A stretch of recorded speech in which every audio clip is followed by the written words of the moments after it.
Palisades High School, the site tonight for Colonial League girls basketball action and boys a little bit later on here on PSD TV. Al DiCarlo, Jake Bucci, so glad you could join us for this matchup between these girls. And Saucon Valley is 0-17, 0-18. Palisades 1-16, 1-20. But throw those records out the window, Jake, because I think we're going to see an interesting matchup between these two.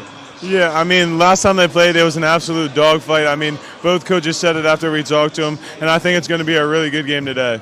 We talk about Saucon Valley and talking to their head coach, Mike Petruni, in his third year. They're coming off a loss against Kutztown. One of their key players is Maggie Gorman, only a sophomore, but she produces. Yeah, last time they didn't have her, I believe, but this time they have her, and that's going to be a huge difference in today's game. On the other side, for Carly Kirchnavi, in her third year, they're coming also off a loss against Kutztown by a score of 36-30. Kenzie Lenhart, she's been consistent as a sophomore. Yeah, Kenzie Lenhart, Brooklyn Lucas, and Ella Young, they are like their big stars on Palisades, and they're going to be the girls to make a difference today. All right, game one of two. It's Saucon Valley taking on Palisades next on PSD TV.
We are back here at Palisades High School. Glad you could join us. Al DiCarlo, Jake Bucci with you. And excited to be here once again and excited to see a good matchup and actually see the boys and the girls in action tonight. So it should be interesting, to say the least, to see what happens in this one, Jake. And obviously you said you saw them the first time. It was 37-21. we'll see what happens in this matchup. Again, you're playing the second time, and for Palisades, it's their last game of the year, so they want to end the year on a winning note. Oh yeah, 100%. I mean, obviously Palisades wants to win. Their record's not the best, obviously, but I mean Saucon's record isn't the best. And this is a rivalry. It always has been a rivalry. So Saucon obviously wants to win really bad too. So anything can happen really here, and I think it's going to be a really good game. Now let's take a look at the keys to the game, beginning with Saucon Valley. Yeah, Saucon's just got to keep their composure, and they need to make some good shot selections. I mean, they were all around last time. A lot of outside the arc shots, and I think they need to get to the paint a lot more in this game. And for Palisades, talking to Carly Krishnavi, she said start fast, attack the interior. Don't let them to get in any kind of rhythm. And also, she's going to pressure a lot. And I think when they pressure, if they do it well, they're going to be in a good spot. Coaches Mike Petruni in his third year, Carly Krishnavi in the third year, and the players to watch that we talked about in the open is Maggie Gorman, 8 a game and 11 rebounds a game, and Kenzie Lenhart, the sophomore, 7 points a game and 5.6 rebounds a game. Take a look at the starting five as we wait for them to bring them on the court as well. It'll be Lucas, Young, Styanson, Lenhart, and Alkus, Bowers, Best, Schlegel, Davis, and Gorman, your starting five. As we're almost close to tip off in this one. And interesting because, it's still time here for the playoffs will get underway, and they moved the playoffs in the Colonial League. They were supposed to be on Saturday because of maybe some weather. They moved it to Friday night. This is the last night of the regular season in the Colonial League, so things start getting interesting, and 8 teams get in. You're looking at the top, Northwestern, Notre Dame, Palmerton, Northern Lehigh's 4, Penargil, Wilson, Catasauqua, and then Bangor. Looks like those are the teams that are going to get in, but there's going to be some positioning that will take place tonight because of the standings that you see where they're at. Obviously, Northwestern got their first loss last night to Palmerton, who won the Colonial League Championship last year against the Tigers. And, you go back and forth, and you kind of just wait and see kind of who's going to be the matchups when you get ready to go. And we'll talk about the boys' matchups when we get to the boys' game as well. But this becomes a little bit interesting because even though Saucon Valley and Palisades are both at the bottom, I almost call this like a World Series. Sometimes when two teams that match up pretty well, you probably can get a good game at the same time. And here's your district standings right now, and teams that are going to get in. Obviously, Saucon Valley and Palisades not, but you see the top of the table, Notre Dame in the 3A classification, Northwestern in the 4A classification. But first things first, obviously, you're going to see them play in the Colonial League tournament, which is right around the corner, set again on Friday night. Take a look at the schedules in a little bit, but right now we'll get ready for these two teams to make their way onto the floor. And one thing I like about coming here is you see it all the time. You see the Pirate all the time. I don't. So anytime I see the Pirate, I get excited. Oh yeah, I mean, honestly, I don't really see the Pirate that much. He's not here too much, except for like special occasions, like senior night. Yeah, yeah, of course, like senior night. But he's here a lot for football games. Yeah. So when hopefully I come back and hopefully am not a super senior. Hopefully when I just come back eventually, I'll come up, I'll say hi to you, and I'll say hi to the Pirate as well. Okay, sounds good. That Pirate in the classroom takes a little extra space. If you're sitting behind him in a classroom, that his head's almost as big as mine.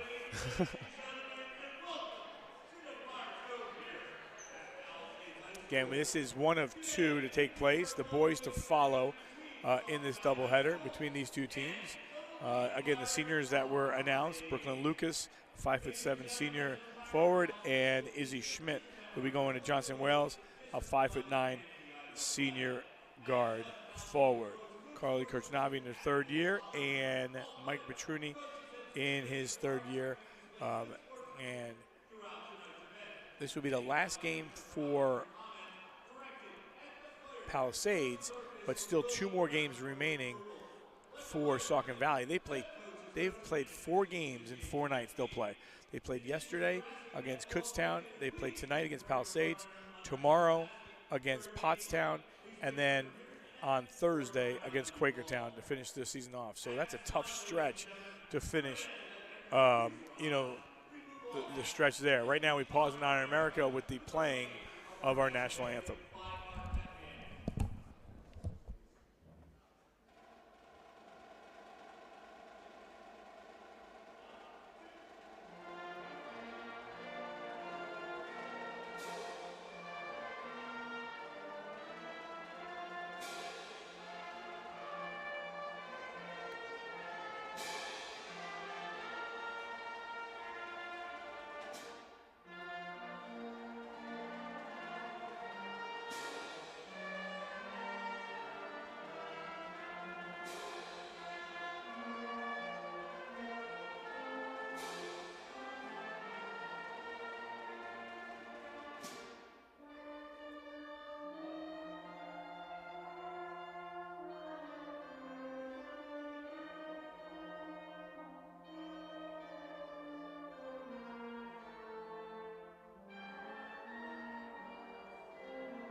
Also here is the Saucon Valley schedule while we're waiting on starting lineups being introduced. Again, looking for their first win tonight, and they would would like nothing more than to do it here on the road against Palisades. And for the Pirates, you see the wins that they had against Saucon Valley. That's the one, and since then they have come up short. We had them earlier in the year. Way back against Salisbury on December the 9th. So lineups again being introduced, and we'll introduce you to them as well. Marin Bowers, a 5'8" junior guard. Rylan Best, a 5'7" freshman guard. Savannah Schlegel, a 5'6" freshman guard. Brooke Davis, a 5'7" sophomore guard. And Maggie Gorman, a 5'9" sophomore forward.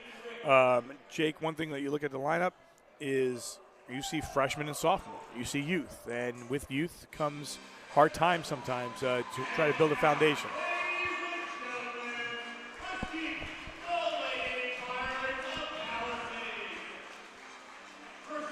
They turn off the lights for the Pirates to be introduced.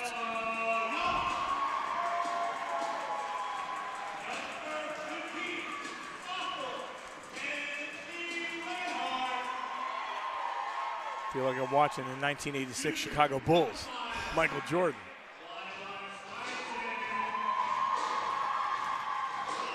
I think that LeBron is better than Michael Jordan. All right, so you don't want to say that. It's a personal opinion. Yeah. Go watch Michael Jordan when he was sick as can be, and still put up all the points he did against Utah.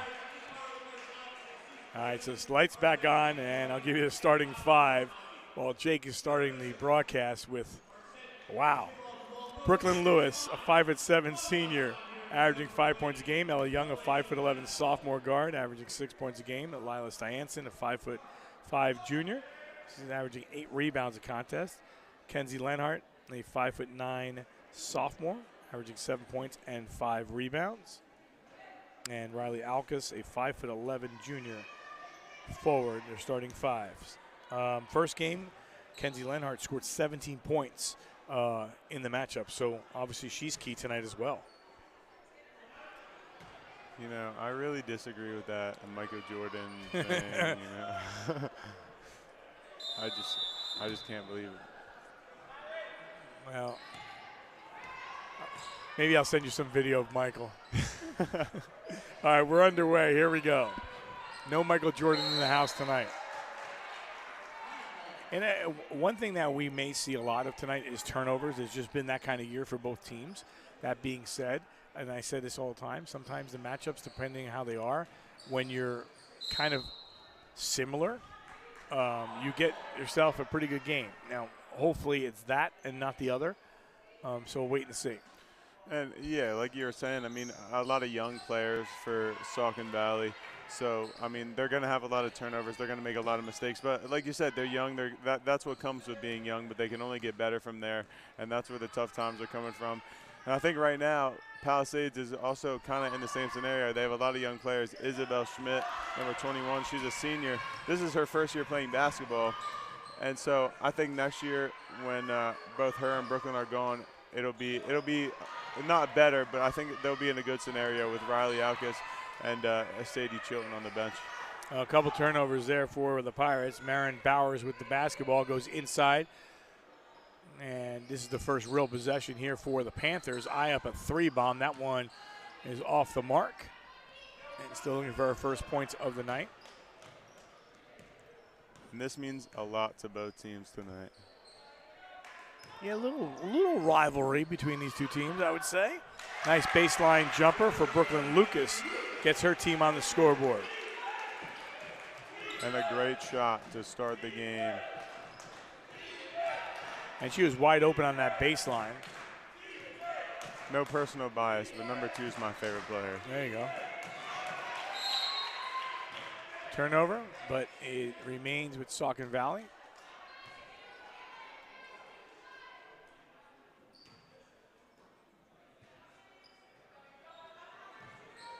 And you were saying earlier, I really like how they're doing the senior night for the boys and the girls, both on the same day, both at home.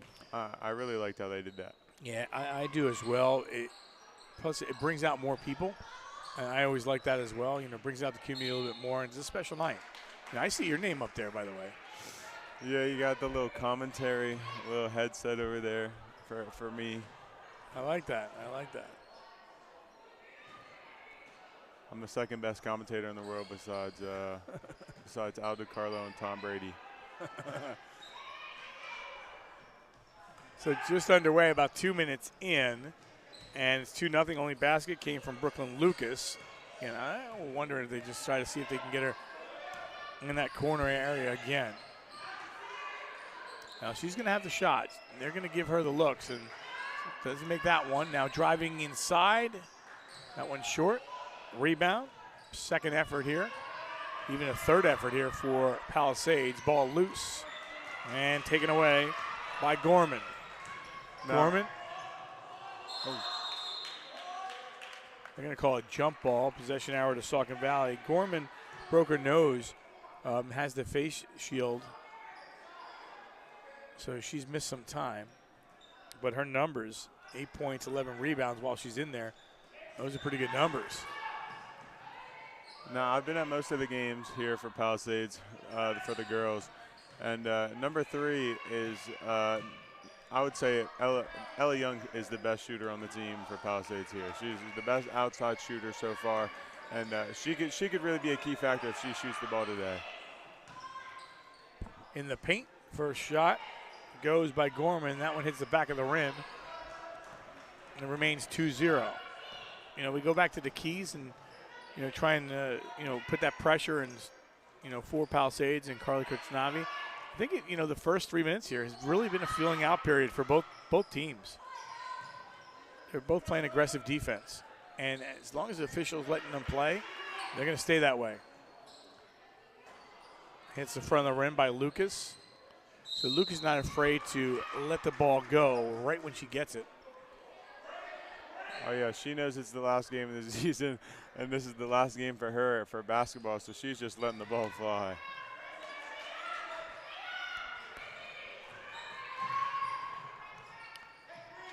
Al DiCarlo, Jake Bucci with you on PSD TV. Double dip to end the regular season.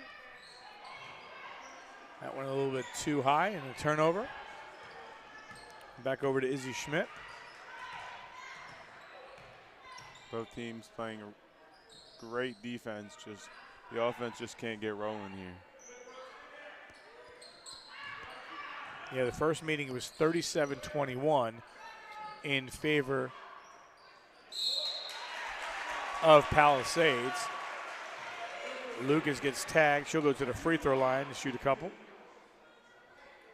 And yeah, like you're saying, Kenzie Lenhart, last time they played, had 17 points. She was a big factor in that game, and she could be a big factor in this game too. A great shot from Lucas, made the first one. But yeah, she could be a huge factor in this game if she scores like that again.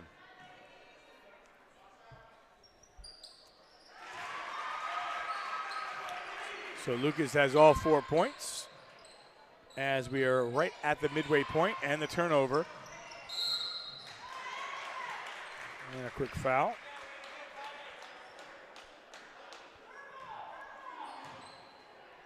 And not only is this a rivalry game for both teams, but it's Palisades senior night. So they especially want to win tonight. And, you know, Saucon at the same time wants to especially win to ruin Palisades senior night because of this rivalry. And that's why this is such a big game for both teams.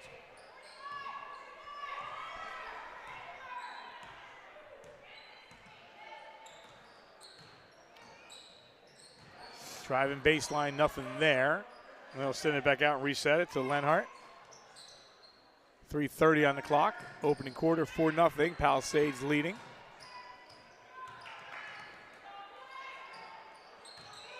Nice feed underneath. And the extra step, however. It was good luck underneath, but she got stuck right underneath it, literally right underneath the basket. And when she went to turn, travel with the basketball. Really just an unfortunate play there.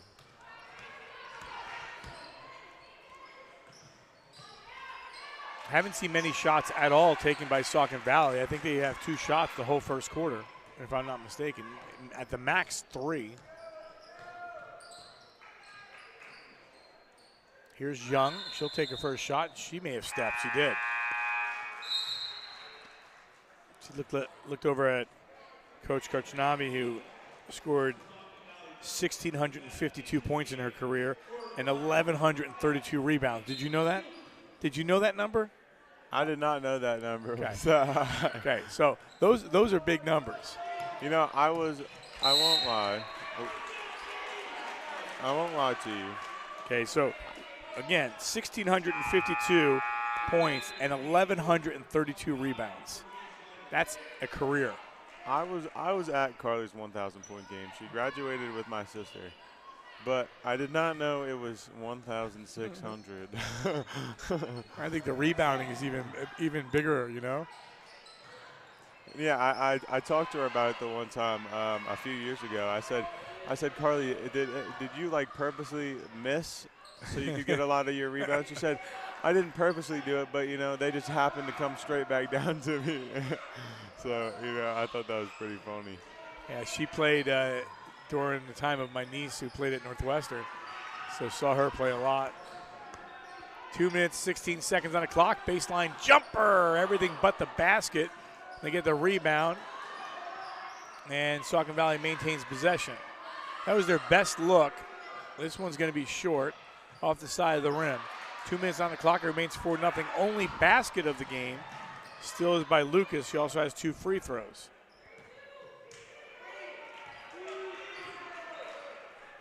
And like we talked about, both teams just playing great defense. They just need to slow it down a little bit on offense. No, Coach Navi said to us, listen, and you should have said it before, it's our senior night, and we don't want them to get their first win against us. And I said, it's like a playoff game. You know, they need their first win. You want to finish the season the right way, and you want to give your seniors, you know, what they need. Feed inside. Lucas can't get the roll. They battle for it. We'll get a jump ball. And possession arrow to Palisades. There's a rough jump ball there from Lila Snidesy.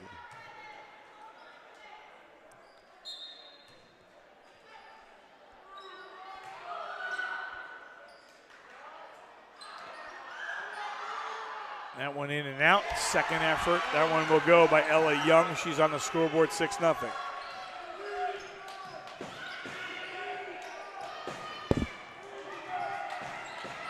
And a lot of Palisades points come from the second chance buckets. They can't get the first one, but they're good at offensive rebounds. And they're good at going back up with it and at least getting a foul or getting a score on the second chance. Saucon Valley basketball with 51 seconds on the clock. And looking at Maggie Gorman, getting a little frustrated. Again, you're looking at the starting lineup that had 1 junior, 2 freshmen, and 2 sophomore. That being said, we'll see if Saucon Valley tries to get a good look and then get some points on the scoreboard. Because once you get those first 2, and that's exactly what I'm talking about. She made that good move, and she gave that little hand punch that she was ready, 6-2. Now, I must say, I wonder, do you know what happened for her to wear the mask? And you know why she was out the last game? Yeah, broken nose. That's why. Okay, that's yeah. What, Coach had said broken nose, and then she had. I think he said she took off the mask and she re-aggravated it, so she wears the shield. I would say I know that could be a few things. That could be a broken orbital bone or something like that, but I had to figure it out. Weren't listening to that conversation with Coach, were you? Interesting. I was. Gave you all the accolades, the high props last week. More of a one-sided thing. Second shot, no good. Ball loose into Saucon Valley. Let's see Saucon Valley here with 20 seconds left. You know, I can tell you one thing Coach said. Sadie Chilton just subbed in the game. Coach Kirshnavi said she was the spark off the bench for Palisades. Okay. All right. That one knocked out of bounds with 8.1 seconds left. Like I said, I'm a good listener sometimes, maybe. Depends I like on the that. day. You used sometimes and maybe in the same breath. 8.1 seconds left. Saucon Valley to inbound. See if they get a shot off from the corner. Thinking about it, 4 seconds. Got to air one up. They do. That one is off the side of the rim. And 1 quarter in the books. Palisades leads 6-2. We'll take a break. Be right back. You're watching PSD TV.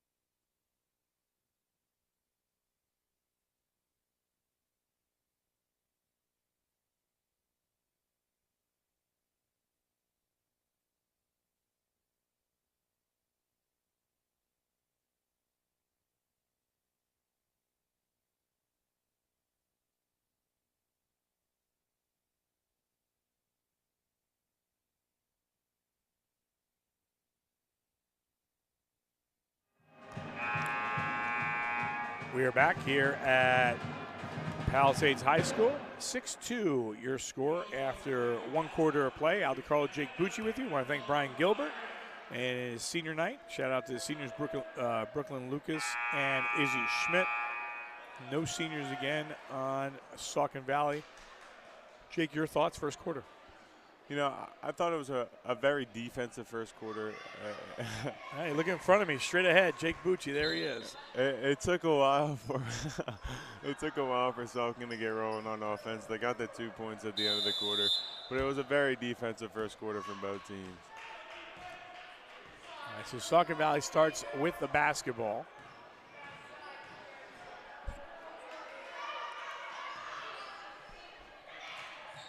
Again, we saw two quality shots from Saucon Valley. They didn't go in, but, I think you got to watch a little bit.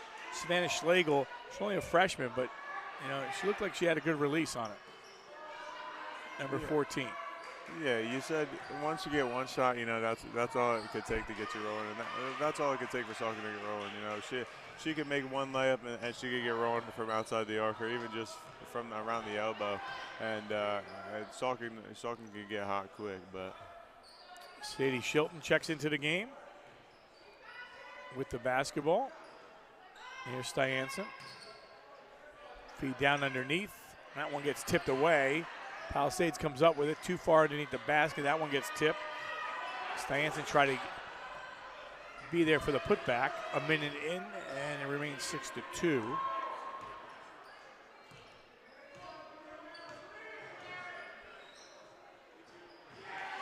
That one knocked away. Now, one thing with Sadie Shilton, also a soccer player, I mean, she knows how to play defense. Sadie Chilton's dad is the soccer coach or the assistant soccer coach? Nope, he's a soccer. Yep, ahead.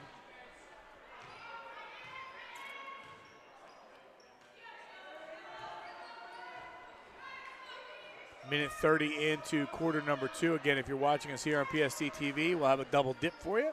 The boys to follow. Palisades and Saucon Valley. That one gets tipped and over to Izzy Schmidt.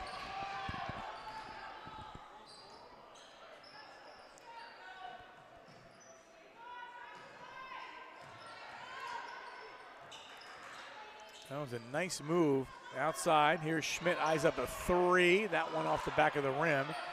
And rebound goes into the hands of Brooke Davis. Here's Davis. Davis averaging 6 points and 8 rebounds. And honestly, you know, a hard foul, but, you know, a good way to work it inside the last time from Palisades.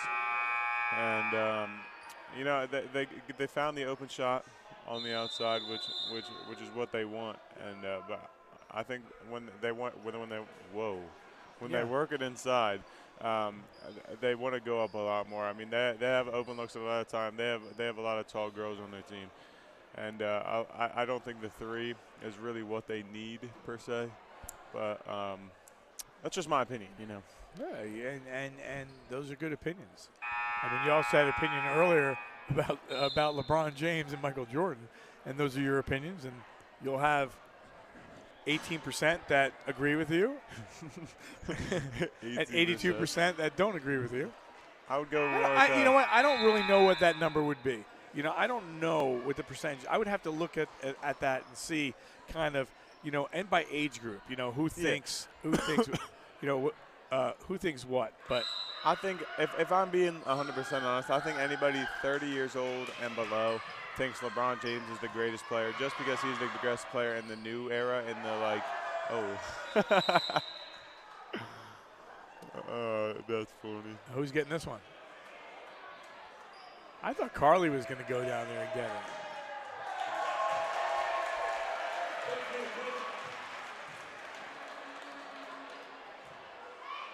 That's funny. I don't even remember what I was saying.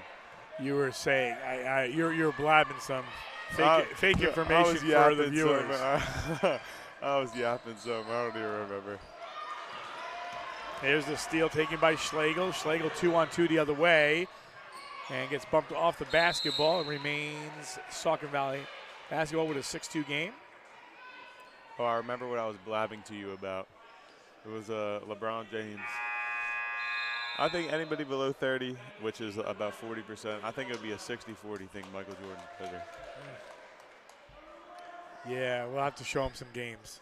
I just think the new age and the new era think that LeBron is the GOAT in the new, like, from 2000s and on. And anybody that watched basketball before the 2000s thinks Michael Jordan's the GOAT. Yeah. Couple shots there for Saucon Valley, but they couldn't convert on either. We're about 3 minutes in and trying to get loose to Riley Alkus and overthrown and a turnover. That being said, game of basketball was much different then than it is now.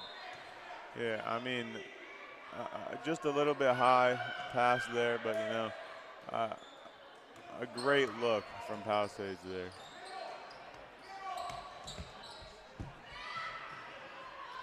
Nice feed across. And that's who they want to get the ball toward, number 44, Maggie. That's who Saucon wants to get the ball to inside, and that's who they're going to want to score.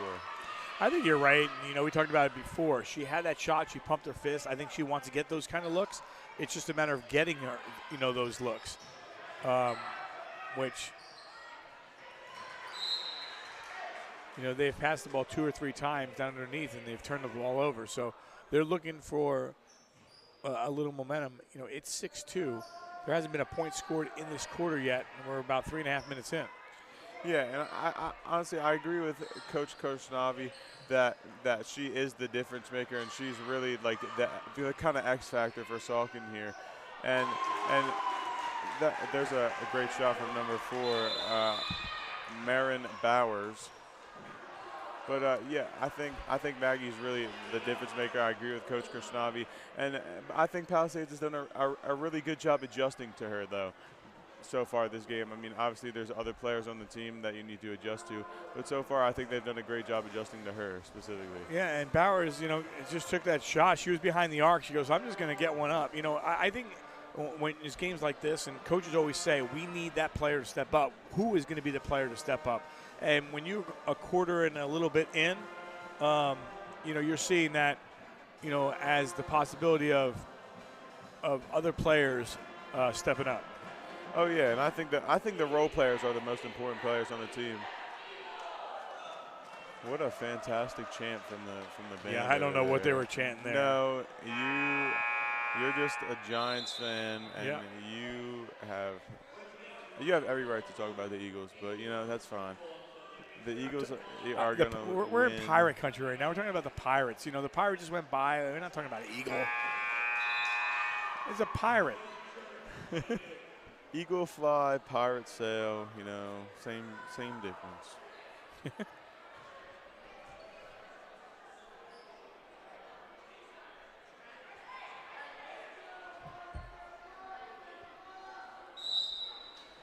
So back to action here, 4:34 on the clock.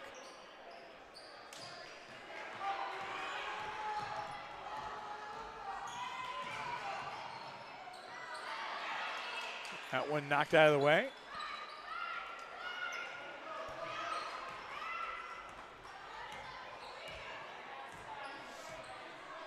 Do you know how many points Lori Groover had and how many? She's a 1,000-point scorer. Where are you coming with my information? You're looking at the sheets or what? I am looking at the sheets, but I'm also. I made these sheets. I looked up at the thing, at the rebound thing, and she's on both just like Carly, so I was trying to compare. Rainbow 3, that one no good. No, I'll pull it back out. Saucon Valley is not led. It was. This is a good tip from Lucas. Good defense here from Palisades. Opportunity here for the Panthers to take their first lead of the game. It was 6-0 to start this game.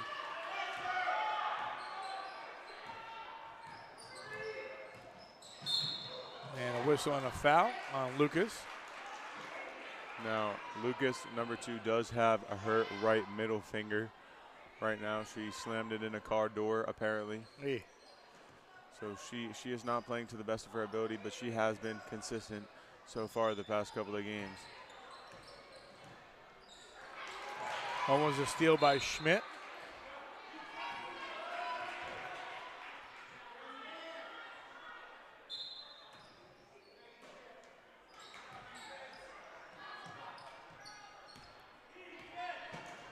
.3:14 on the clock.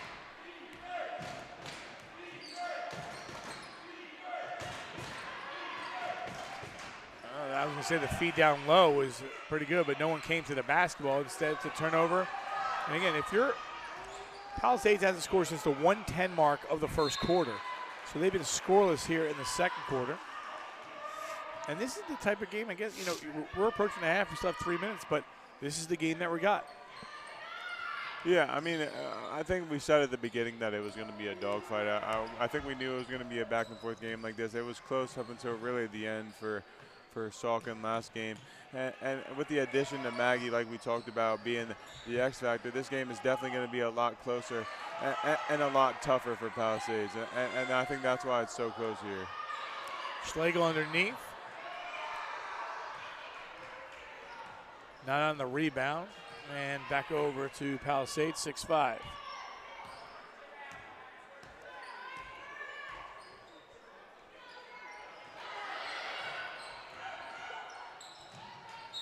That ball knocked away. Kenzie Lenhart, a little frustration there. I heard from a little birdie that the best players have the best shoes. So whoever has the best shoes are apparently the best players on the team. This is your theory? Yeah, no, that's not my theory, but unless it is my theory. So how about I go get a pair of Air Jordans and put me on the floor? I guarantee you I'm not the best player on any floor, okay? Well, it's just, well, I'm just telling you. Basketball-wise. All right, take it away. Here's Schlegel. Schlegel 1-on-2. She's going to go right through it and doesn't get the roll. Rebound by Schmidt, who's done a good job of bringing the ball up. Over to Shilton. Both teams just can't seem to finish at the rim so far here. I mean, a few buckets from outside the arc, or I think one from outside the arc from Bowers. But so far, every bucket's been from around the mid-range point for both teams.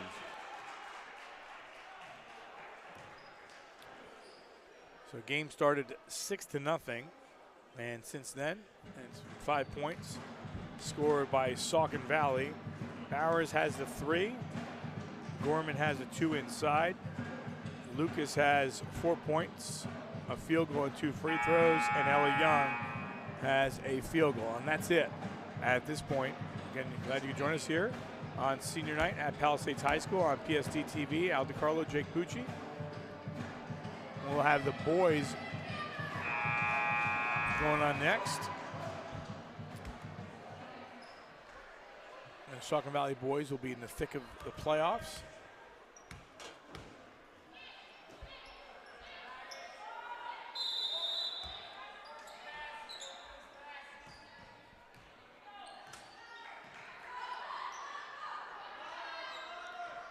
.135 on the clock. Clean shot there by Lucas from 15, and that stops the drought. And, you know, I see a common theme in the shots from Lucas, you know, around that the left elbow area is from where she likes to shoot it. I mean, besides the 2 free throws that she had, her 2 shots have been around that left elbow. And you said, you know, she's got a bad finger, but her shots that she's taken have been pretty effective. So 1:13 on the clock, 8-5.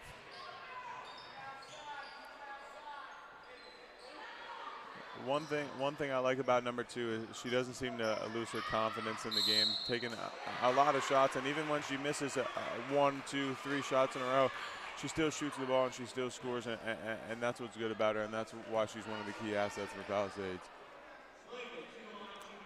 So Schlegel will go to the free throw line. Her first trip for the freshman.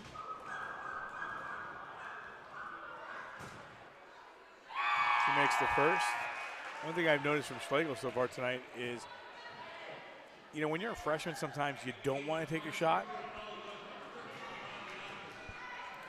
Sometimes you don't want to take a shot, or if you take a shot and you miss it, you're hesitant. My daughter was like that a lot, and I'm like, you can't make a shot if you don't take a shot. So just a matter of those.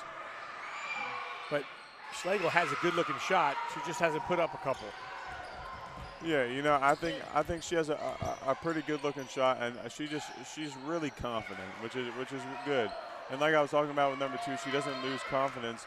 Neither does Schlegel, number 14. She doesn't lose confidence as well. As here she goes with a bucket to tie the game. As Schlegel, as like we were talking about, she doesn't lose her confidence, and as you can see there. And that's what makes her one of the key assets for Saucon here, and she could be one of the reasons they win this game. Yep, and you just kind of saw that, you know, from sometimes you, and I said it earlier, when you need a player to step up, and again, we don't have that many numbers, and you know what she averages, we didn't get that much from Coach. But that all being said, you can see she's had some chances, and when you make a shot, you build more confidence. So this game is going to be, you know, tight probably the whole way through. Oh yeah, 100%. I mean, from her coach probably giving her confidence. I mean, she probably has nothing to lose. They know. I mean, I hate to say this. They know they're 0-18. They know this is one of the last games of the season, so they're going to go out with confidence, and they're going to go out shooting and fighting in this game. Good look by Rylan Best, another freshman. That hits the front of the rim. No fouls against Saucon Valley tonight. Yeah, you would love to go inside here if you're Saucon Valley because you will be put on the free throw line regardless. 7 seconds on the clock, but not giving that an opportunity. See if they get a shot off. They shoot from way outside, and clock stops at 1.9. I think they're going to make a shot here. Well, that being said, when you have 5 fouls to give, they can foul right on the inbound. You don't have to even worry about it. Yeah, I was wrong. They didn't. There was no shot. No shot even attempted. So 1 half in the books here at Palisades High School. It is 6-2 after 1, 8-8 at the half. We'll take a break. Be back with more action. You're watching PSD TV.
We are back here, PSD TV, Al DiCarlo, Jake Bucci, so glad you could join us.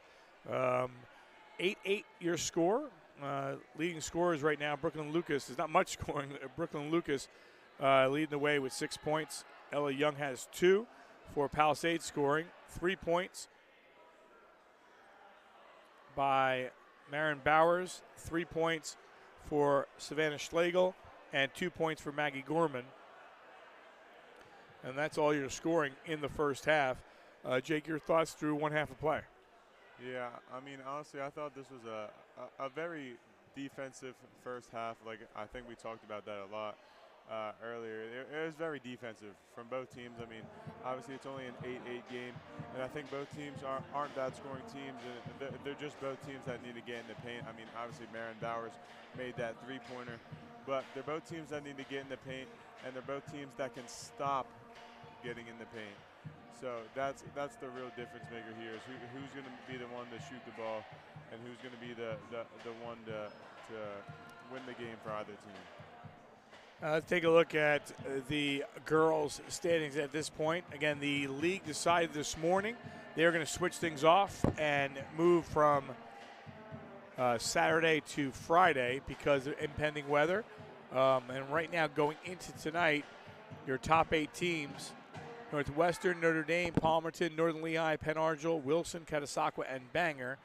Again, there could be some shuffling here because 3 teams, Penn Argyl, Wilson, and Catasauqua, all at 11-6, and Northern Lehigh at 12-5. So depending on the games that happen tonight, you can move, from 6 or 7, all the way up to, a possible, 5 or even a 4, depending on what happens in the tiebreakers and the way the point system is. So we'll see what happens there. When we get to the boys gets interesting. And, just looking ahead to the boys is Catasauqua plays Southern Lehigh tonight. The winner of that game is in. The loser of that game is out. That would be the last spot. But a lot of shuffling can happen on the boys' side as well. So we'll see what happens as we get closer to that game. And we will probably have some of those scores before we go off the air, knowing that we'll be a little bit behind schedule from normal games that start at 6:45 because we have senior night as well. And we're just starting the third quarter. So I think we'll see some scores come in. And if we get them, we'll pass them along as well. Brooklyn Lucas, number 2, will be doing the boys game with us tonight. Wait, so is this the last game for the Colonial League, Regular season? Yes. Yeah, is this for the girls? This is the last day for the girls, or this is the last day for everybody? Everybody, unless someone has a loose game. It's the last regular season Colonial League game for everybody. Okay. And then there's a couple of non-league games left over for some teams. Oh. So this is the last Colonial League day, basically. Correct. So they'll have tomorrow morning by 10:30, 11 o'clock, and I'll hold them to exactly what. They should have everything pushed out, and we'll know who's playing who in the tournament, which gets underway on Friday. Okay. Seems very not complicated. Well, when you get to the boys, you'll see some complications because there are some. Just because you start getting those tiebreaker situations, and they get interesting, and I never know kind of all those intangibles that go into the mix. So 1/2 in the books. Again, if you're just joining us here on PSD TV, it was 6-2. It was actually 6-0 to start the game. So Palisades scored. They were up 6-0 with 1:10 left in the half, and they ended up going and scoring only 1 basket in the second quarter. And we sit here at 8-8 as we get ready to start quarter number 3. Again, last game for Palisades. Still a couple of non-league games after this one for Saucon Valley. First meeting between these two teams, Palisades won by a score of 37-21. That was back on January 11th. And we are here on February the 4th. And underway here, second half. And, Kenzie Lenhart, she's a great player, but I feel as if she's more of a second half player she gets hot a lot more in the second half, which is where she scores all her points. I believe one game she had around 21 points, I believe. She scored a lot that game, and you know, all of her points came from the third and fourth quarter, from her just scoring and becoming more confident in herself going up with layups. And I think that's what they need here in this game, and I think that's what's going to happen. Well, and I think tonight, honestly, watching the game the way it is, and we're seeing a lot of shots exterior, I think going inside is going to win this game for somebody, because the free throw line's got to be someone's friend. And that's Maggie Gorman. She's got both baskets, and both baskets for her were interior. Oh yeah, I think we talked about it a little bit, how both teams have very good interior defense. But if they can get around the interior defense on the other side, that's what's going to win them this game. I 100% agree with you. First lead of the game for Saucon Valley. Nice pass across, and a whistle and a foul. Now, let's go back to the first half. There was no fouls against Saucon Valley in that first half. That's already the first one, so we'll see, you know, if anything changes. Again, you want to get those fouls. You want to be in that bonus situation in the third and fourth quarter, because this is where, in a game like this, you want to get those free throws. Oh yeah, and Palisades is definitely going to try and draw the fouls and get to the line as much as possible. All their shooters, or sorry, all their players are great free throw shooters, and that's what they're going to try and do here. So first lead of the game, it's 10-9. Saucon Valley on top. A minute 30 into the third quarter.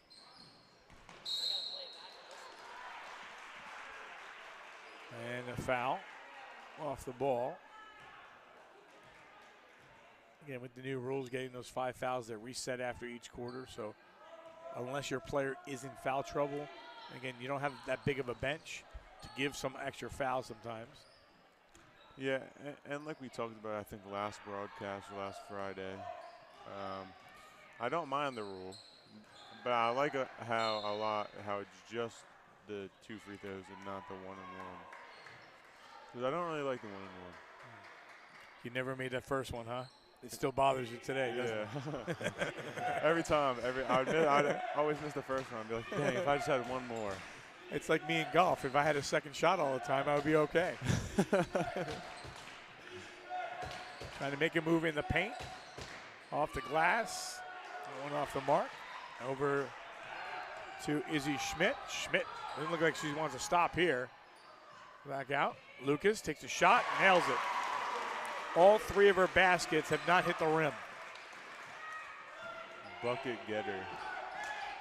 11-10 Palisades. That one knocked away by Lucas. It goes right back to Schlegel. Great defense here from Palisades.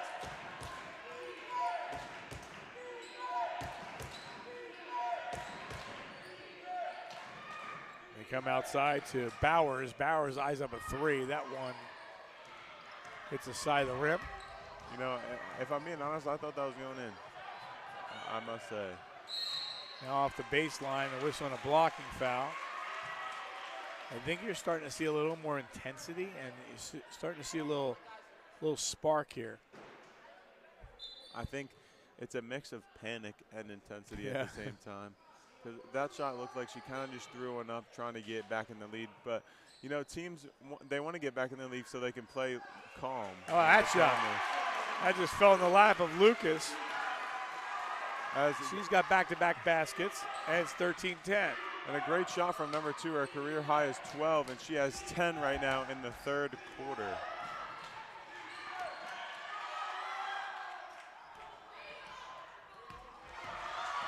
Ella Young got a shot to the face, driving through, a whistle and a foul. And Coach Petruni may need a timeout here soon. It's only a 3-point game, but boy, it's definitely the momentum is switching.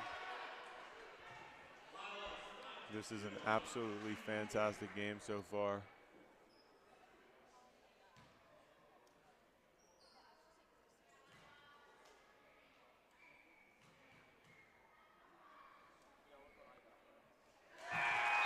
Steinson That's her first point of the night.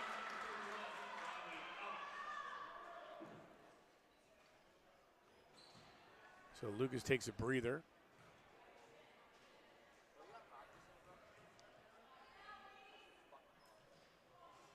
One of two.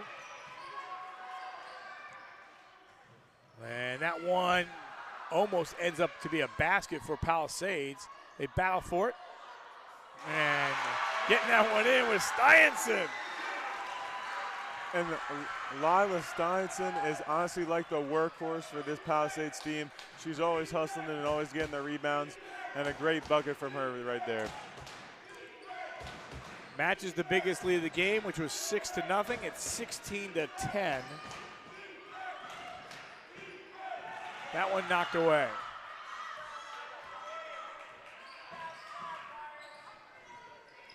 Midway through the third quarter.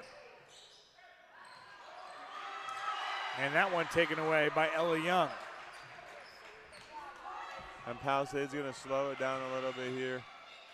Has the lead and wants to secure it.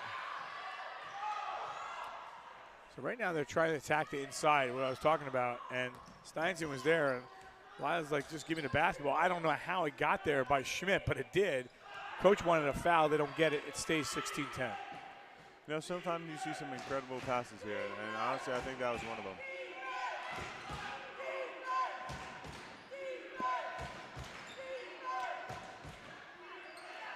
Wide open on her own miss, and going in for the basket is Brooke Davis.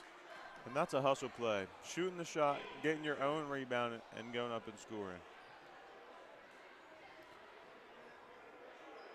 That stops an 8-0 Palisades run.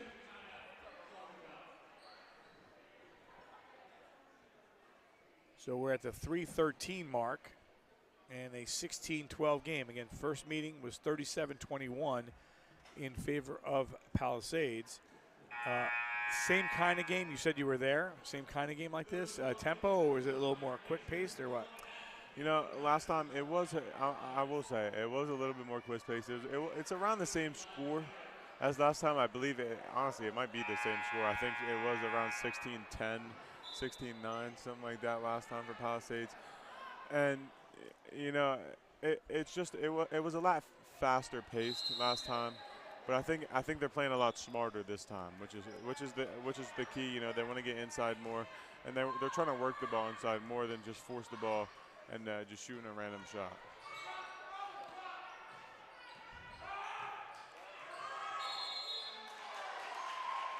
Yeah. And they slid that foot. They'll get Riley Alkus. She thought maybe she was going to get to the free throw line instead. They call her with traveling.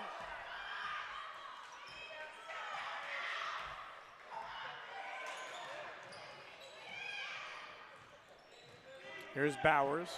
Bowers has that three earlier, but it hasn't really attempted a shot, I think, once since.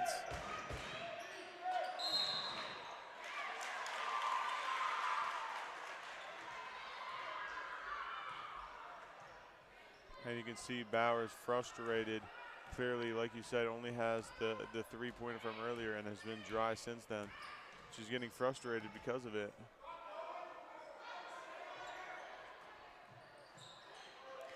From the corner. That one off the mark by Steinson.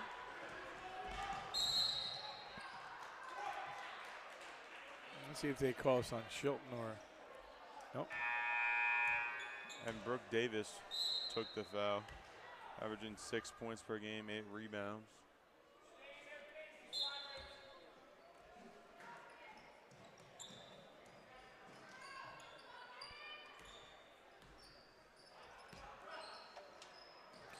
Nice feed underneath. Perfect. That was probably the best play of the whole day, for sure. It goes to Ryland Best, but a great look inside. And I see this paper you have given me. Uh-oh. And I realize that there is literally no seniors on this Saucon Valley team. Correct. So when you say they're young, you mean they're a really young team. Correct.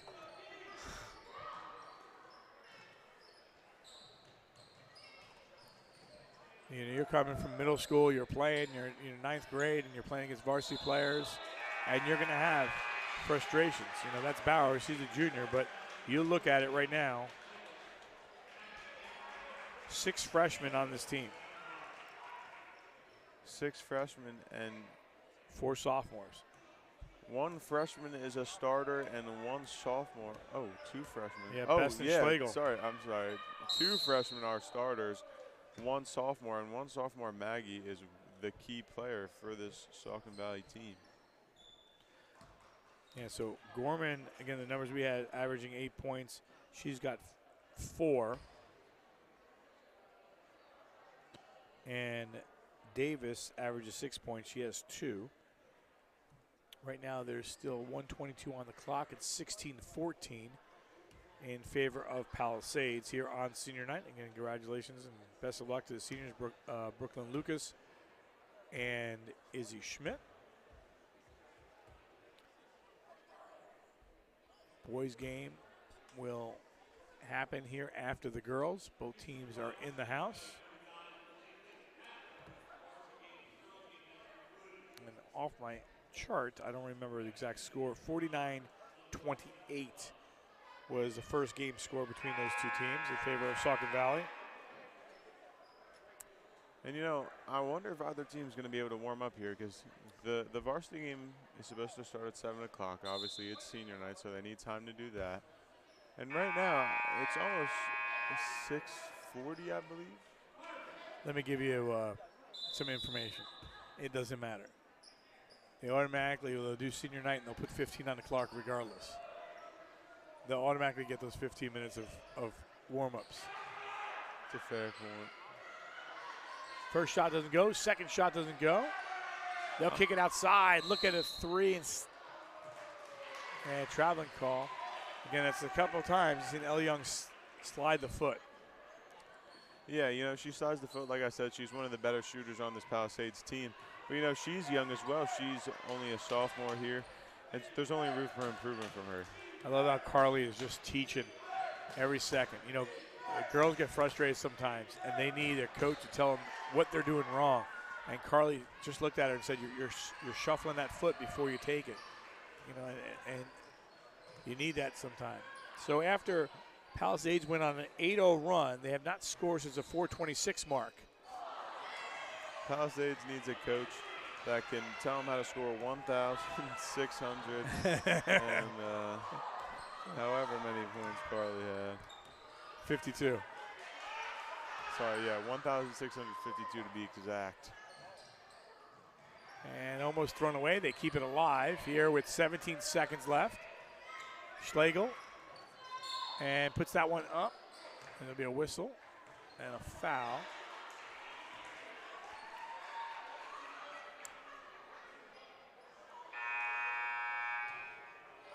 Now, this becomes interesting. This is exactly what I'm talking about. If you're Palisades, you have 1 foul to give. So you don't want them to get a shot here. No, you don't want a shot. Well, the Schlegel's going to get a wide open look at a 3. That one hits the front of the rim. They have some time here, 9 seconds. They're going to have to push it up the floor. No.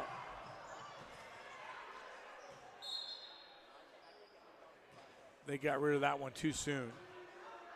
It leaves 2.4 seconds again. If they want, they can foul, but they don't have to, depending on the inbound.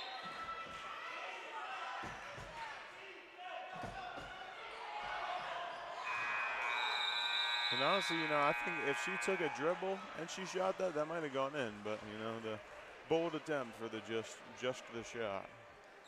Well, we're through 3 here in the girls' game. And Palisades leads by a score of 16-14. We'll be back here on PSD TV.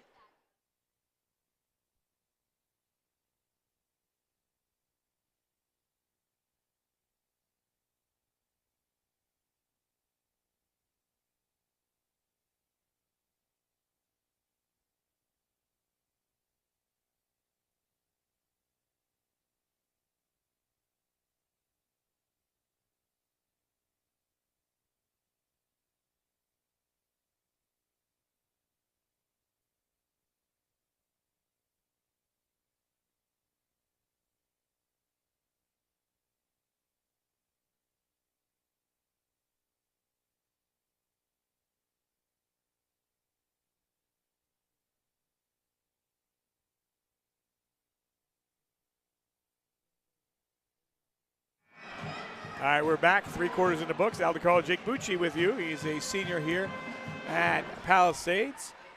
Enjoying always doing games with him. And Jake, 6-2 after 1, 8-8 at the half, 16-14 Palisades after 3. Your thoughts? I'm just going to, honestly, I think I said it to you multiple times. This has just been a very defensive game from Palisades. Last time, I think, what was the score? We said 42-21. 37-21. 37-21. A lot more points. I mean, 16-14 here. But, that's a long – they gave her a 3 there. I thought that was a 2. And I missed who that was. Number 4, I believe, right? Bowers. Yeah, it seems Bowers is one of the better three-point shooters on this Saucon team. That was Bowers, right? Yeah, that was, okay. Yes.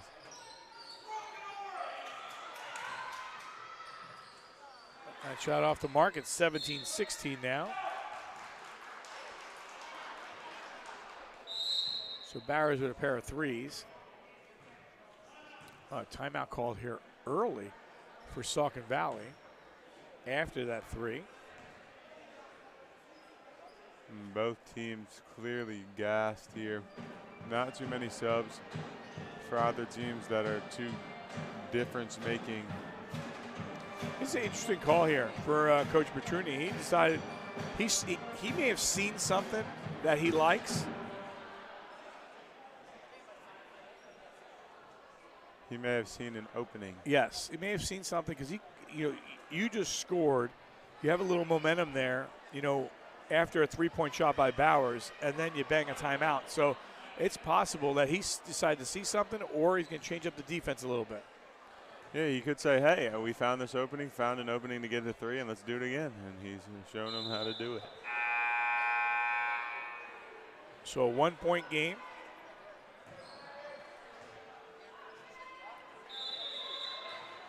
(17-16).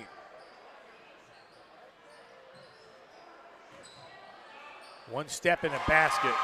And Ellie Young made that look so easy. Practice makes perfect here, Al. Palisades back on top, 18-17. You know how I know practice makes perfect? How? I talk to myself every day in the mirror, preparing for this. And then what happens? I don't know. We've done so many games together. It's like I'm getting used to you now. 1 minute in.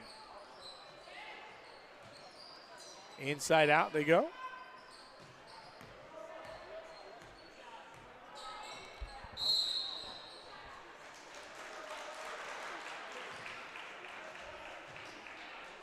Again, we're in the 4th quarter. They reset the fouls. Now it's 1 foul apiece. Again, when you're looking at an 18-17 game, when you look at a game that was 6-2, 8-8, 16-14, someone eventually is going to have to get on the free throw line.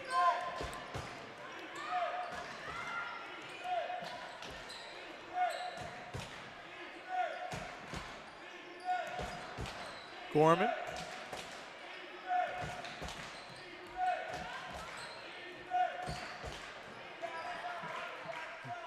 Gorman from the corner. That one's short. They have a couple of players underneath. They'll get a jump ball. Possession arrow will be Palisades. Now, I know you're the all-knowing basketball guru. Well, not really, but okay. Do you know if the offensive fouls count toward their foul total?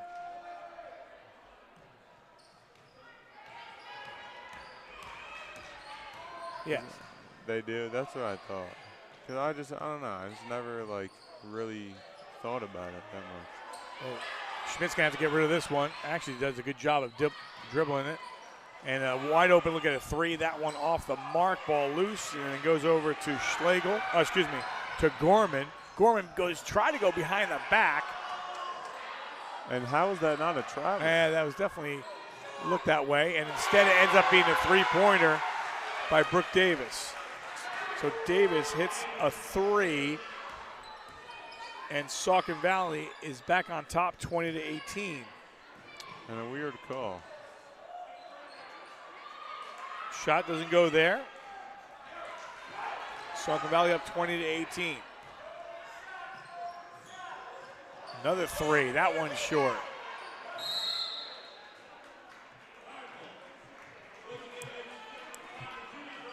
Yeah, a 2-point lead in this game, it feels like a 20-point lead. You know, it's taken both teams a lot, you know, to manufacture some points. Oh, yeah, 100%. I mean, this lead could ride them out to the end of the game. Anything could happen.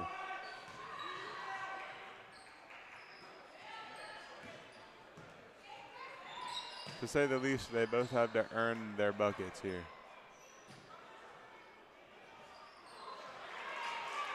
Lucas had a look from 15 feet, decided to put that one up. Didn't get the roll she wanted. I think I said it a little bit earlier. That seems to be your spot. A lot of the shots taken from right around the elbow there.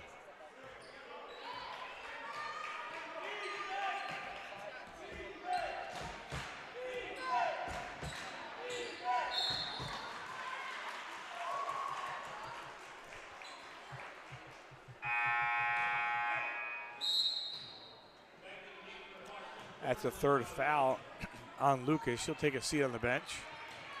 And you know what they say, if you're not fouling, you're not trying. Or cheating or some. But the saying goes something like that. It's close enough. Well, I'm terrible with saying, so I'll agree with you because I'm very bad. I have my own, you know, sayings called the Al-isms because they never make sense. So I'll believe you. Driving through. Should be a jump ball. Possession stays with the Panthers.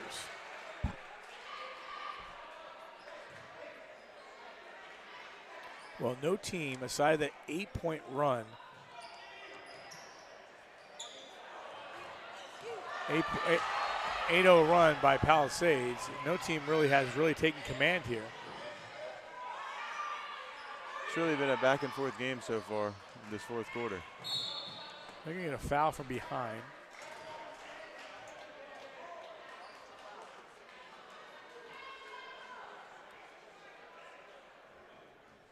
And both teams now with a pair of fouls apiece.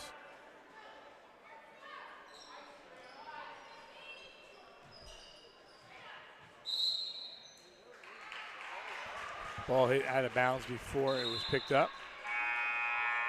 So we're at the midway point of the fourth quarter in a 2-point game. You know, we came in, we said we weren't sure what we were going to get. Well, we got a tight game between two teams that are right around the same level. Yeah, you know, I mean, this seems to be a recurring event. You know, Palisades went up 6. Saucon Valley came back, went up, tied the game. And then, you know, the second half came, Palisades went back up 6. And then Saucon Valley came back again, tied the game, and now Saucon Valley's up. And let's see if Palisades can tie the game again here and give it the lead back and win this game. Thought about it, nothing there. 3:35 on the clock, whistle and a foul.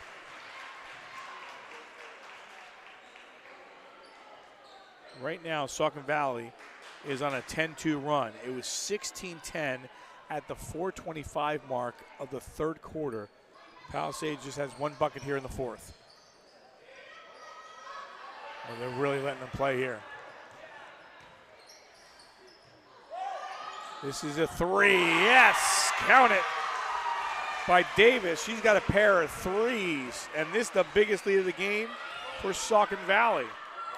And this is going to be tough for Palisades to come back from here with only 3 minutes left.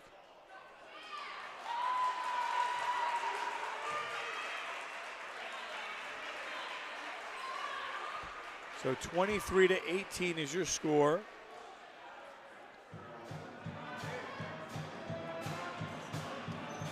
And a 13-2 run. You know, we talked about the 8-0 runs. Now it's a 13-2 run coming the other way. You mentioned it. We haven't seen leads like this. We did see it before with Palisades up by 6, but here by 5 becomes very interesting. Yeah, here up by 5 with only 3 minutes left is a lot different than, you know, down or up 6 with, you know, a whole half left, whole quarter left. It's going to be a struggle for Palisades. A 5-point game, and it's loud in here. You know, you mentioned you like both games tonight. being played on senior night, and I think you're seeing it. It's a great crowd, and it's nice to watch. Yeah, you're right. It's a great crowd show to both games, and both games are going to be great. I mean, it's senior night, so they're going to play as hard as possible. But it's great overall that everybody gets to see what the seniors have accomplished, and see their last game as well at home. Well, they did the right thing there. I think a travel call here. Thought they maybe had a ball inside with a foul.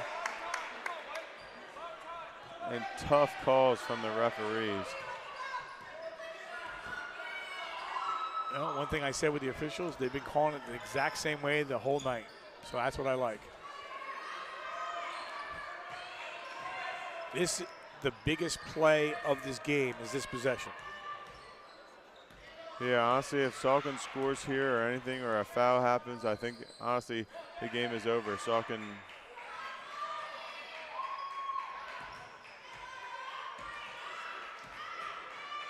Okay, interesting that Saucon Valley's decide to eat the clock up now, but in a game like this, why not?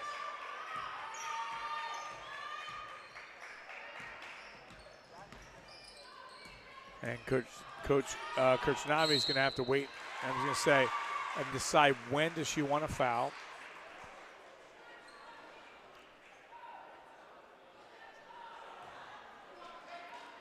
And there'll be inbound here. And that one gets tipped away. And taken here by Schmidt. Schmidt lost the handle, stays with it. And she bows for it again. You can tell she saw some frustration there for sure. 2 minutes on the clock.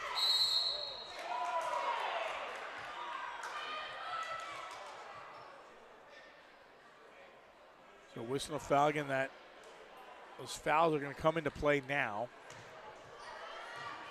So already in the bonus. So the rest of the way out, Saucon Valley will go to the free throw line. Still just 2 fouls against the Panthers. Here's Rylan Best. She's got 2 points tonight for the freshman. One of 2 freshmen in the starting lineup.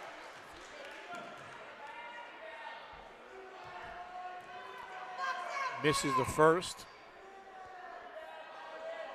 Second one no good. A rebound goes to Lucas.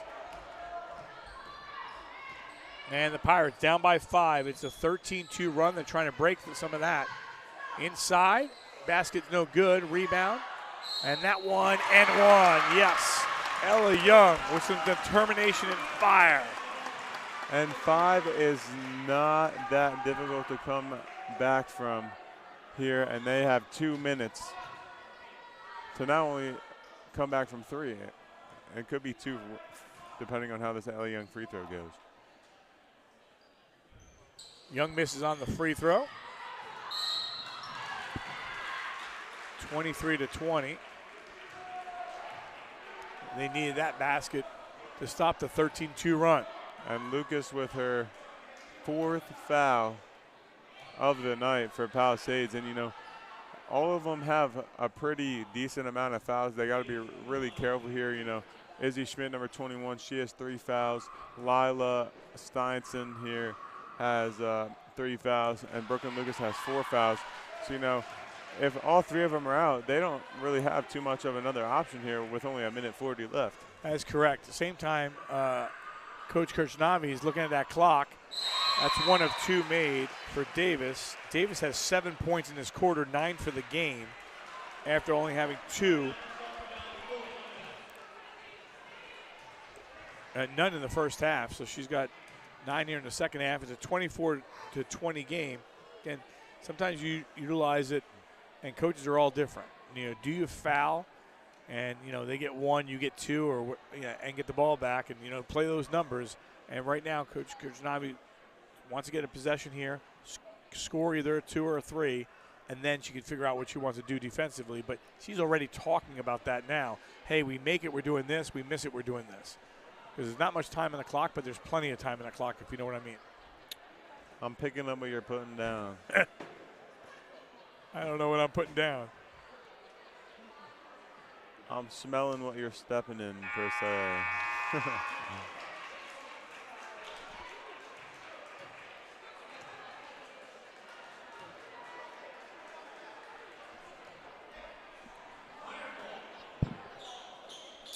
24-20. And Palisades to inbound.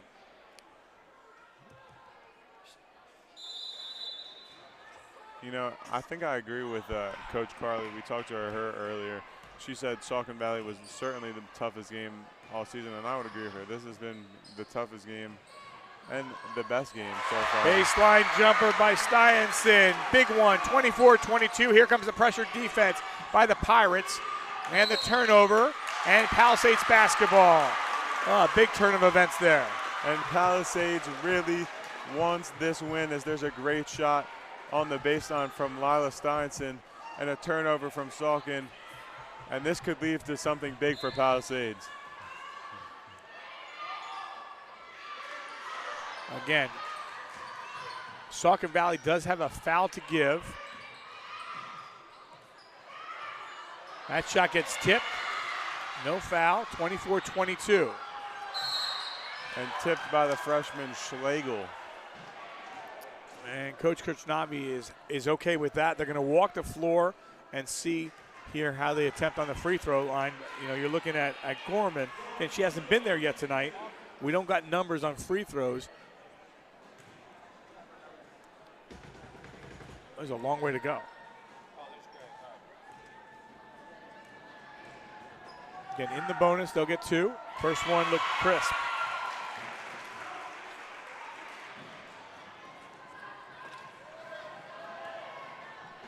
You will not make this putt. Second one, no good. 25-22. Some would say I'm a psychic. And Schmidt got away with that one. The first time, but not the second. I must not be a psychic. I didn't see that one coming.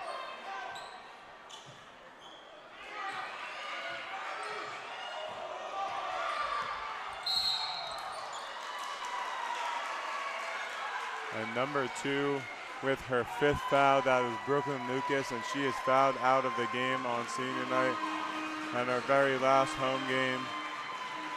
And credit to her.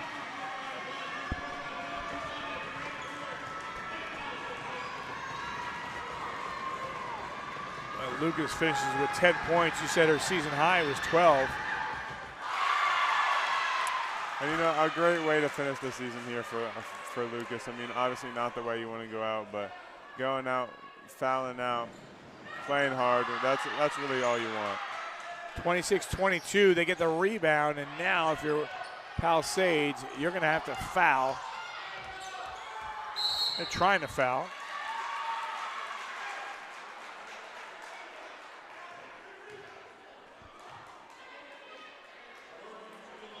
With 43 seconds left.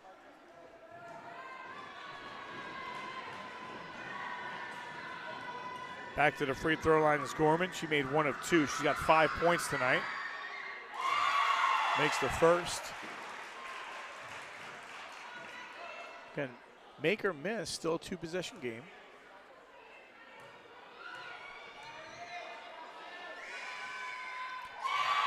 Second one is good. Maybe not the girl you want to foul the rest of the way.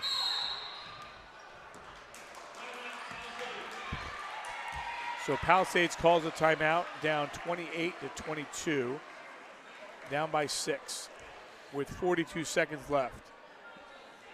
All right, you've seen more games than I have seen. 3-point shooters for Palisades. You know, I think what they really need to do, they need to get the ball to Ellie Young, who has been the best 3-point shooter. She's been consistently the best 3-point shooter on the team so far this year. So, you know, I think they need to get her the ball, have her shoot a 3. Hopefully that goes in.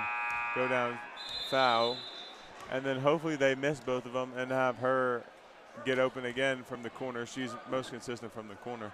Get her open in the corner and make another one, and the game's tied. Oh, so we're going to overtime. Yeah, basically. Okay.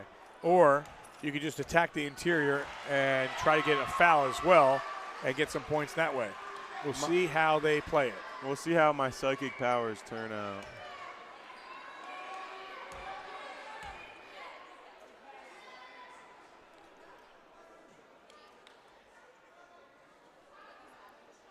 Not sure what. Concern was 28-22, 42 seconds on the clock.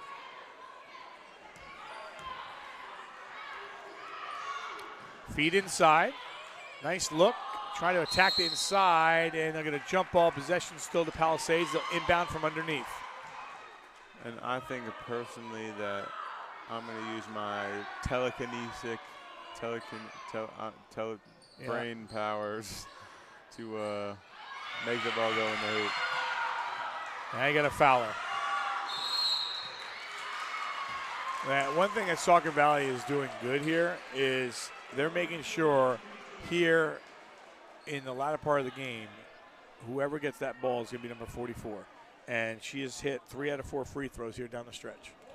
Yeah, you know, only a sophomore, and she seems to be one of the best role models on this team so far. Playing very well, shooting very well from the free throw line. And I think the coaches were right that she was the X factor in this game, and she was really what changed it, and she was the difference from the last game. It's a big one here. It's 2 possessions. She makes this, it'll be 3. And she does.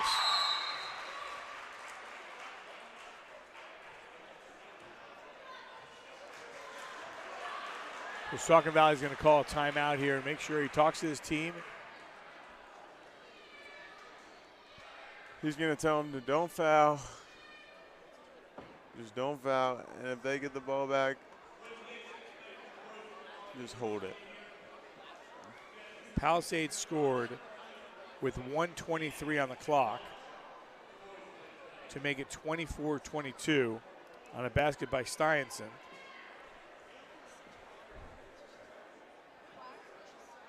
But a 5-0 run, which seems like more than that, but it's all coming on that free throw line, is enough here with a 7-point lead for Saucon Valley. Yeah, and I agree with what you said earlier. You know, those 2 points felt like 20. This 7 points feels like 50 here in the last 3 minutes, or not last 3 minutes, sorry, last 30 seconds. And you know, both teams worked really hard for their baskets, but you know, one team just got outworked, and that was really the factor in the end. So 29 seconds left. Palisades inbound. Here's Schmidt. Sends that one across to Young. Young drives inside. Quick shot. Basket is good by Alkus.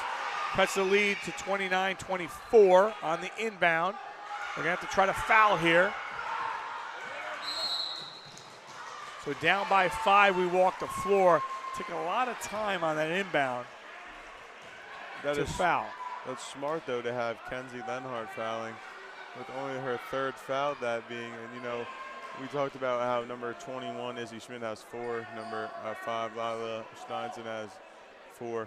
And, you know, we said neither one of them can come out of the game because, you know, there's no one to really replace them in that last minute 30 or however much time was left. And, you know, that's really it. That, you know, there's not that much time left. And losing them would be detrimental as Izzy Schmidt subs out for. Izzy Schmidt checks out of the game. Izzy Smith subbing out for, Sadie Chilton. Final seconds. Here's Shilton. She'll put one up. It won't go. And Saucon Valley wins their first game of the year, 30-24. Over Palisades. And you know, a very upsetting loss for the Palisades girls team. I mean, you know, it's terrible on their senior night. Obviously, they never want that to happen. But, you know, last game of the season, they played their hearts out, and that's all they can ask for.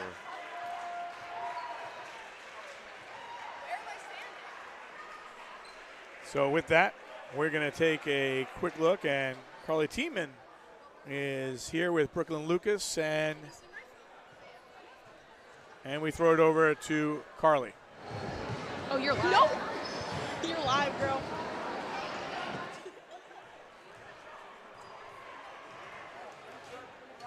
Apparently, we are not throwing it over to Carly yet. We're waiting things off, and now we'll go over to Carly. I'm here with starting senior Brooklyn Lucas, and I'm going to ask her a few questions about her senior night. So my first question, So you girls played a great game and came to a very close win. What do you think you did well this game? I think we did good with like attacking the ball. Normally we're very slow paced, but I think today we did really good with, pushing forward and attacking to the basket, which we normally struggle with. Yeah, I agree. What do you think you could have done better this season? I think work on pressure. I think that's mainly our problem. We've had a lot of close games, but when it comes to the end, we kind of lose control and the pressure gets to us. The gym was packed tonight. Do you think that helped contribute to this win? Yeah, I think so. I think every time, like when we had youth. Oh, sorry. Close game. Yeah. No, yeah, it definitely is a major thing that boosts us and keeps us going. And then my final question, even though you're graduating this year, how do you think the future team is going to look next season? I think pretty good. I know there's a couple girls coming up that have a lot of potential, but I don't know. I think they can be good next year. But thank you. All right, thanks to Carly and thanks to Brooklyn for getting us that stuff. Lucas with 10, 6 for Young, 5 for Styenson, 1 for Lenhart, and 2 for Alkus. For Marin Bauer, she had 4, Best with 4, 3 points for Schlegel, 9 points for Davis, and Maggie Gorman finishes with 8 points. Saucon Valley with the win goes to 1-17 and 1-18 overall. Palisades with the loss finishes their year at 1-17 and 1-21 overall. That would do it for game number 1. We'll get ready for game number 2 coming up shortly, and we'll also have senior night coming up shortly for the next matchup. Final score once again, 30-24, Saucon Valley. We will see you in a couple minutes.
Brooklyn with us or no?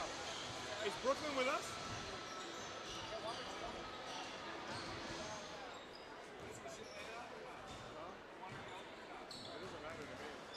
We can do this and then we can bring her in.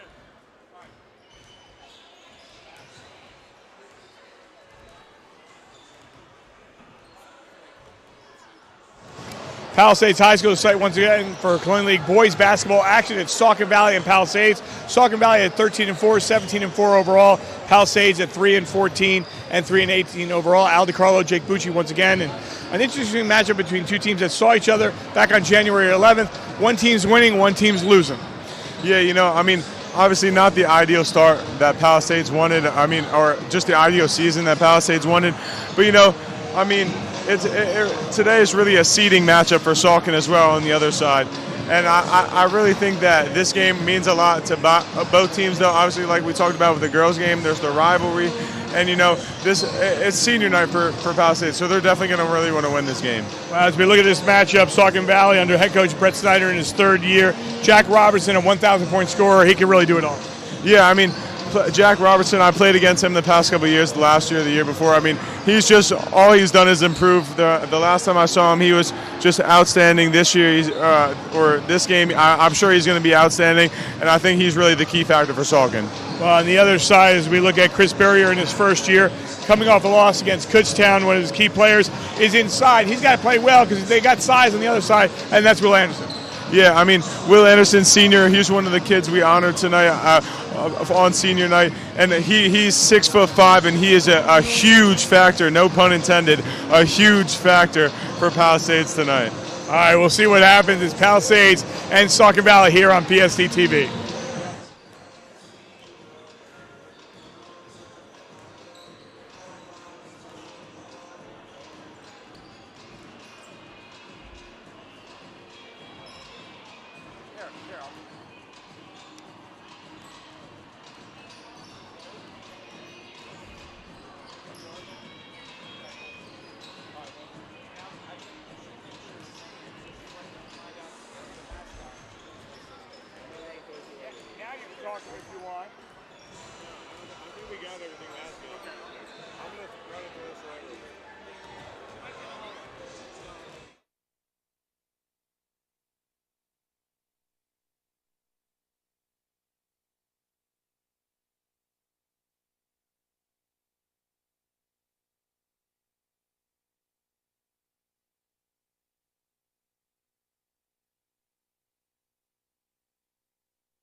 We are back here on PSD TV.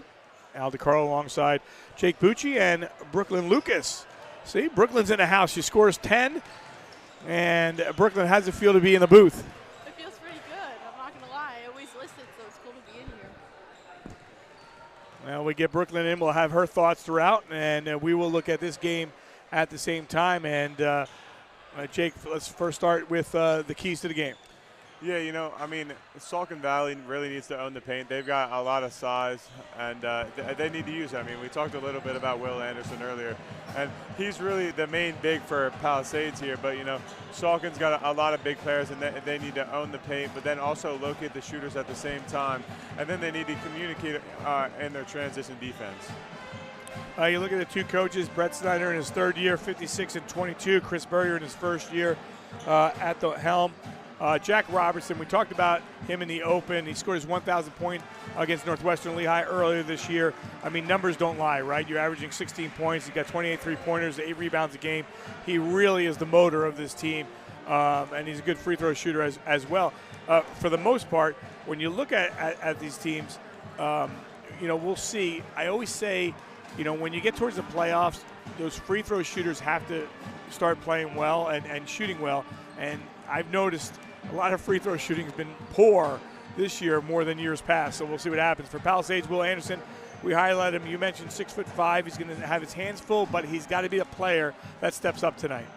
Oh, yeah, 100%. You know, we talked about, like we said in the keys of the game, they both teams need to get the ball inside, and having big players like that is definitely going to help.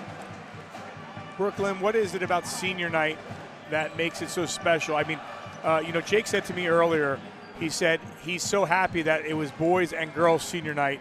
And I think 1,000%, you can see the crowd in here. The atmosphere is pretty electric. And the band's in here, too. Yeah, no, it's definitely like an electric atmosphere. I mean, I've never played a game that's been so like high energy and loud. So it definitely, for me, it got me going and wanting to, you know, play better. And the whole team, I think everyone was high spirits. Normally we tend to keep our heads down, but we kept our heads up, I think, all game. And yeah, it was great. Well, as we bring in the standings in here, again, this is the last night of the regular season in the Colonial League. Tomorrow the brackets will come out, but there's a lot that can happen. And we may know because games have already started, so I will start searching on my phone and find out some finals. Right now, as we stand, the game didn't start yet, Northwestern's the top seed. That could change by the end of the night. Notre Dame overtaking them, I believe, with a win over Wilson if that happens. Saucon Valley's locked in at a 3 unless they lose tonight. Then, you know, things change. Bangor has Penn Argyl tonight. Penn Argyl hasn't won yet, so, you know, you're thinking right now Saucon Valley should be locked in as a 3. So right now, if you look at it, Notre Dame, Saucon Valley, Bangor, Wilson, Lehighton, and Salisbury all in, but there's a lot of space between Bangor, Lehighton, Salisbury, those 3-4 teams. The two teams that are playing tonight, Catasauqua and Southern Lehigh, the winner is in, the loser has to wait until the district tournament. So that becomes an interesting matchup at the same time between those two teams. So, you know, it's interesting when you look at it, and, you know, that's kind of what we do when it starts coming towards the playoffs, put you in a position for that. Take a look at the starting 5 for each team. I think that changed on us. I believe it changed. All right, so I'll go with Saucon Valley. Weiss, Miller, Robertson, Clark, and Grimm. I don't believe Andrew is starting tonight, and I think it's Brachowiak. That's going to be in the starting lineup tonight from what I was told. Now, that may have changed since Mr. Gilbert may have gotten the updated lineups that I did not get. So that's what we're looking at, and we'll see those in about a minute. We'll see when they come through at the same time. So we're moments away from this matchup between Saucon Valley with a record of 13-4, 17-4 overall, and Palisades 3-14 and 3-18 overall. Almost opposite records, but it is senior night. You see crazy things happen. Same time, it was 47 or 49-28 the first time. When you're an underdog, how do you win a game? Hard. Yeah, I agree. And I think when you look at that, if you're Palisades and you're Coach Burrier, and you've had some close games here in the last few, you're waiting for those players to step up. You're waiting for this atmosphere to give you that extra edge if possible. And again, as hard as it is on the matchup, you look to stay in the game as long as possible, and then things happen from there. Oh yeah, and there's so many factors here for Palisades, and there's so many reasons for them to want to win. We're here on senior night against rivals, Saucon Valley, who beat us the first time, coming out with all these fans here. You got a whole full student section and a bunch of just parents, grandparents, a bunch of seasons out here to see not only the seniors graduate, but or not graduate, but the seniors' last game. But to see the last game of the season for Palisades, and I think that's what it means here for them. Starting lives will make their way onto the floor. Brooklyn, you went to your game, your last game. Was there nerves there, knowing, oh my gosh, this was really my last game? No, yeah, a lot of nerves. I've never had nerves during basketball, but today, I don't know, I was very nervous. I don't know why, but today was the game I should be playing with free spirit. But no, yeah, I definitely had nerves. But they went away after the first quarter, so. But you still play other sports, so you're ready for another season in about the next month. I was going to say 30 seconds, right? When yeah. you're done here, you're you're still practicing anyway, I would assume, right? Ooh, the lights are out again. Here we go. We're getting ready for the spring soon. Yeah. For softball, yeah. Yeah. Unofficially, but officially, right? Yep. Yeah. Never ending. 10 points. I could do that.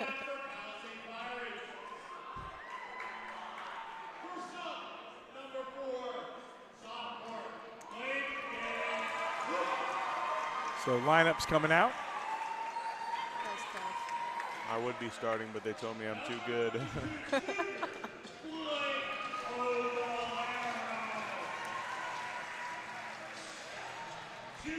When they turn the lights back on, we will show you the lineups once again. The spotlight right now on the Pirates. I mean, my phone, my watch gave me the old loud decibels. Maybe because Bucci's talking too loud, or it's the crowd. I wasn't sure which it was, but it's pretty. It's a small gym, but it gets loud in here for sure. I've been told I'm a loud talker per se. I'm called Old Yeller because I just turned 18, so I'm old. Yeah. And apparently I yell a lot, so that's. All right, let's take a look at the starting five once again. Andrew Anderson, excuse me, not Andrew. He's not in the lineup. It's Kuchowiak that is in the lineup. And then Weiss, Miller, Robertson, Clark, and Grimm. Ready to go? Al DiCarlo, Jake Bucci, Brooklyn Lucas. And we are underway. And the Panthers control possession.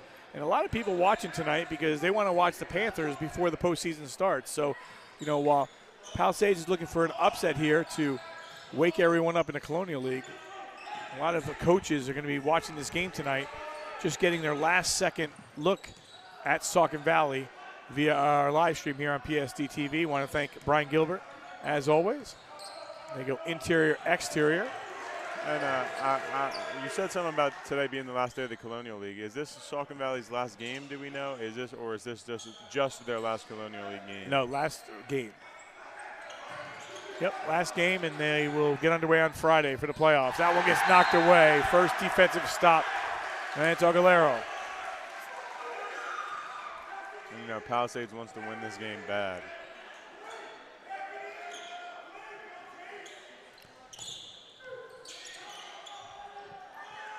Robertson on the turnaround. He's on the scoreboard. Just another addition to the 1,000 points.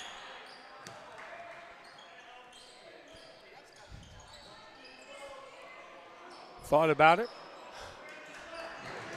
I talked to Greg before the game. They said, watch out, Greg Rachowiak from 3. That's what he told me. Is that right? Yeah. All right, well, we'll see what happens.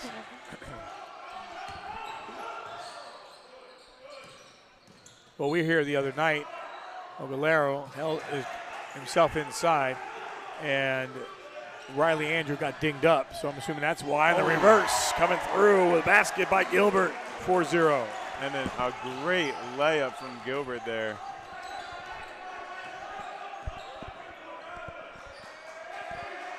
So 4-0, about a minute and 30 seconds in. Brooklyn, talk about the start here, the atmosphere, what you're noticing.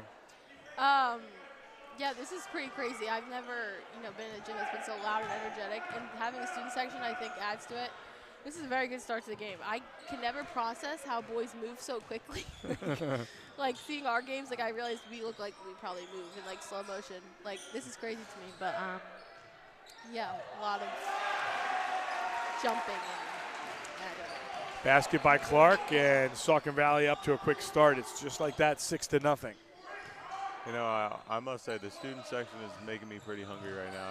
Yeah, you see me eating pizza? I see a bunch of pizza in the student section right now. I thought there was no pizza in the gymnasium. What's going on? They Yeah, didn't give it to the announcers, Yeah, people are saying no food or drinks in here, and they're having pizza and, all that Well, stuff. it is senior night, and they're eating right in front of your banner over there, like you're. Yeah, they're eating in front of my banner. I'm not allowed to have any, and, I'm a senior. I deserve it. They're not. They offered me some. Maybe they'll bring me some. Well, if they bring it to you, I'm a senior, but closer to senior citizen. 6-0 to score here.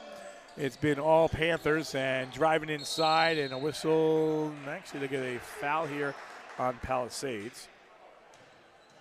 It's all about the discounts, Al. It's all about the discounts. Relax, not really there yet, but probably am. So 2 shots here for Robertson.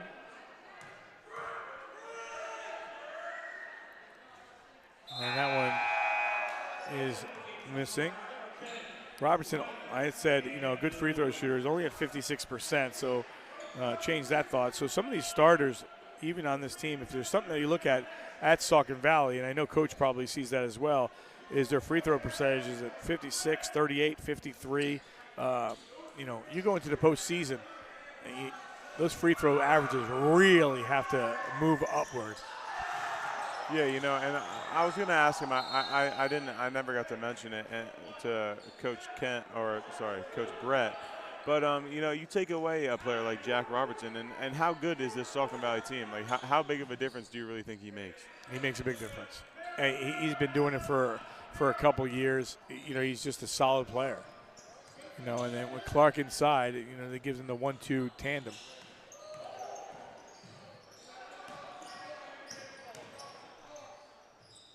That one gets tipped. The longest possession of the game here. They go to the corner.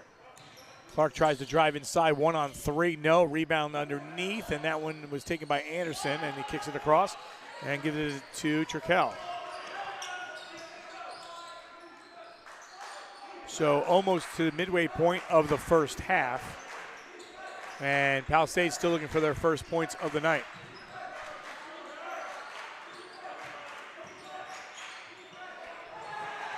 Aguilera lost his balance underneath. They go for the steal, don't get it. Now numbers coming the other way, and Robertson makes a great move, and then we'll go back to the free throw line. Brooklyn, you usually seen the game from the bench on that side. Now you're seeing it from this side. Does it look different to you? I mean, is the game different from watching it from where we're at? Yeah, I mean, seeing it from, the bench side, it's I'm thinking, what can we do? What can we change? What has to be done? From this side, it's just watching, and it's I enjoy more sitting on this side because I don't have to stress so much, and, but.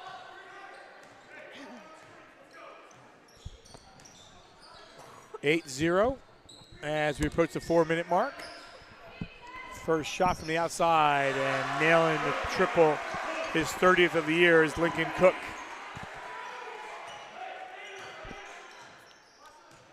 Shooter alert. 8-3. Lost a handle. And Clark will go to the free throw line. Third foul already on Palisades. Brooklyn, a new rule with the 5 fouls quarter. Fan of it? Are you okay with that? No. Okay.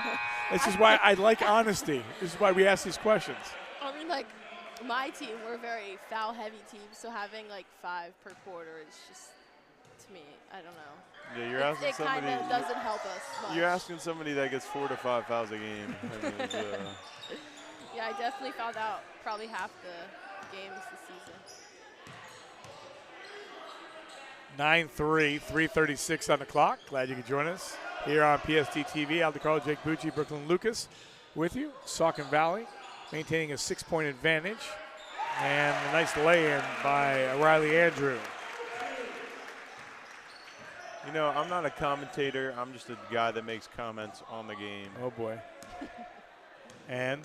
Well, yeah. Something's coming. Something's coming, folks. You know, I don't know. You know, I was gonna say something that was probably gonna be dumb, and I'll just keep my mouth shut. All right, Clark with 2 more. Clark's trying to show his presence. He now has 7. See, like right now, I'll make a comment. That was a great putback and rebound and finish. See, I'm a commenter. That's why it's called a color commentator. You're correct. Shot off the mark, 2:40 on the clock. Still a 6-point game. Robertson, nice spin move. Nice dish underneath and the basket by Caleb Grimm. I'm not a commentator. I just talk a lot. Timeout after the basket by Grimm makes it 13-5.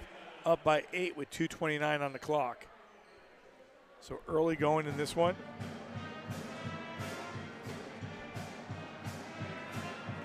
Guys, your thoughts here in the first 5.5 minutes?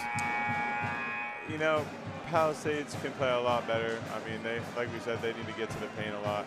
And that's a huge reason in why Saucon's winning. They're getting to the paint. They're making the plays happen. You know, Jack, he's getting to the paint. He's making plays happen. And that's why they're winning right now.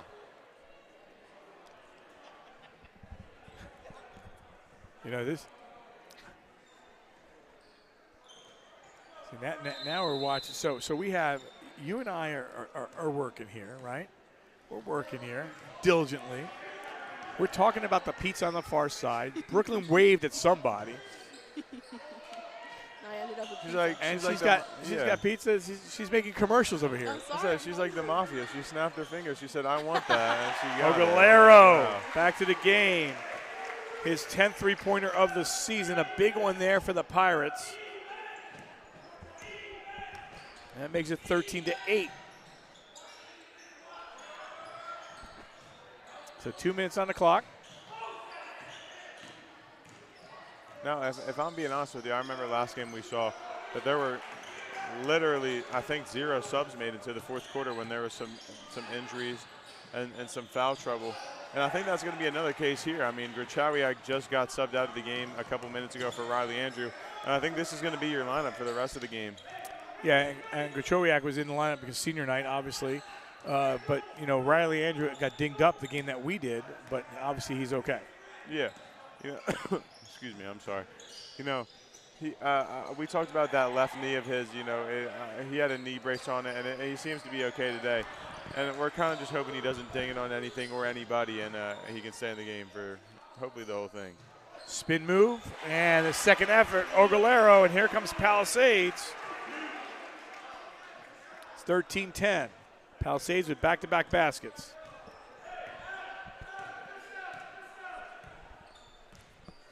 Coach Brett, so I apologize for interrupting you.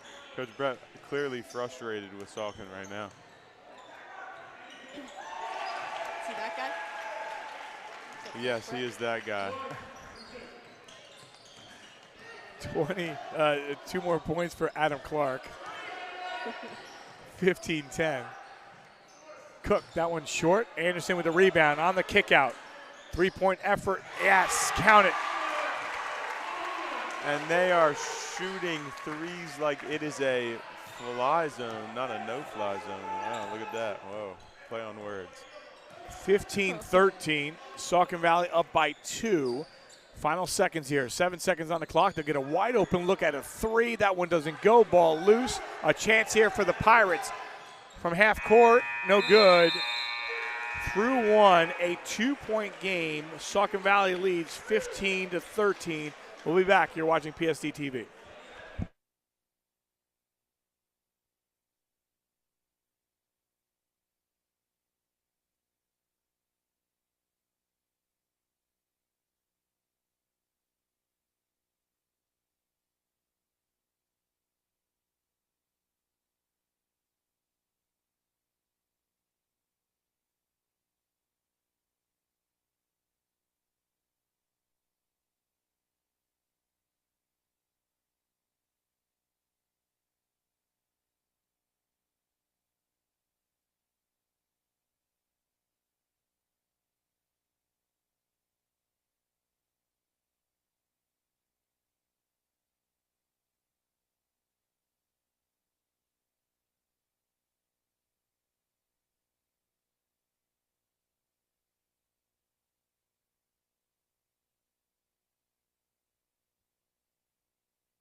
We are back, 1 quarter in the books. 15-13 your score.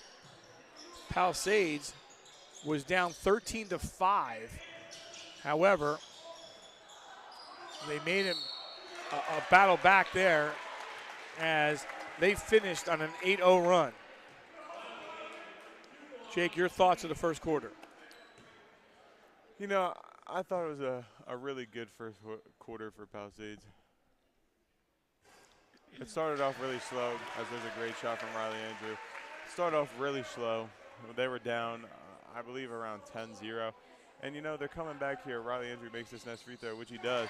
It's a tie game. And, you know, they came back down like 10-0 and made it to a 15-13 game. And they just need to stop Jack, which they've been doing very well. And then stop Clark inside. And that's the big key to the game so far. Robinson, just like that, unties it with the three-pointer. Ogalero had to move inside.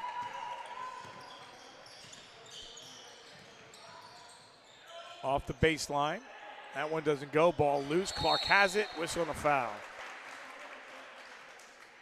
I like the shoes. Sorry. You like the shoes? Yeah. Well, according to Jake, he's heard that if you have the best shoes, you're the best players. This is what he's telling me. That being said, I got 4 pair of shoes out there that are different from everybody else. Actually 5. So I don't know which one's the best pair of shoes here. And I told him I could put on any pair of shoes, but I'm not the best anywhere out there. Let's think about this from a fundamental standpoint. You know, I see Jack's shoes, Jack Robertson's shoes, and they're very nice and pink, and he's pretty good. Yeah. Well, we're talking about 5 players on the floor that are pretty good. They'll have shoes. You're right. That's true. I like all their shoes. They are. You know, that's. You know, you got a fair point. You know, I have an unvalid reasoning, I guess. 19-15. Cook. Yes. 15-footer. Good. And a great shot from Lincoln Cook right there.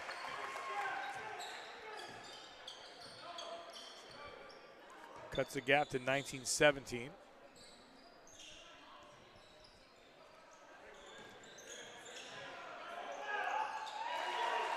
Well, inside Robertson.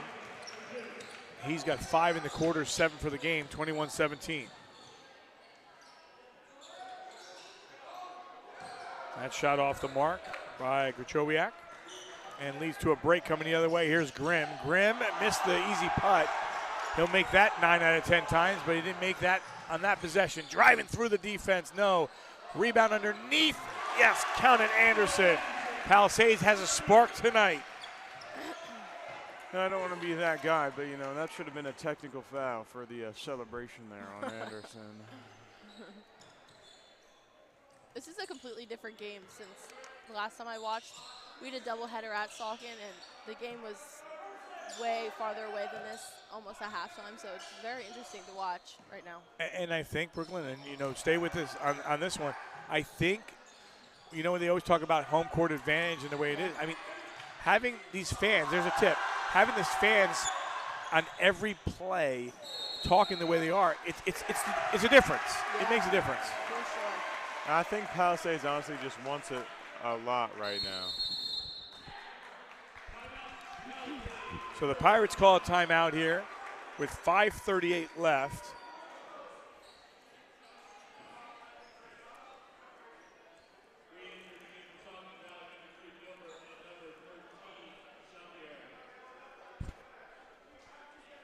Well, we got a second here of the district standings. Again, for Saucon Valley, they are in a crazy 4A classification. Central Catholic, one of the best teams in the state. Northwestern Lehigh, one of the top teams as well. Saucon Valley's there. Lee Heighton's in the mix.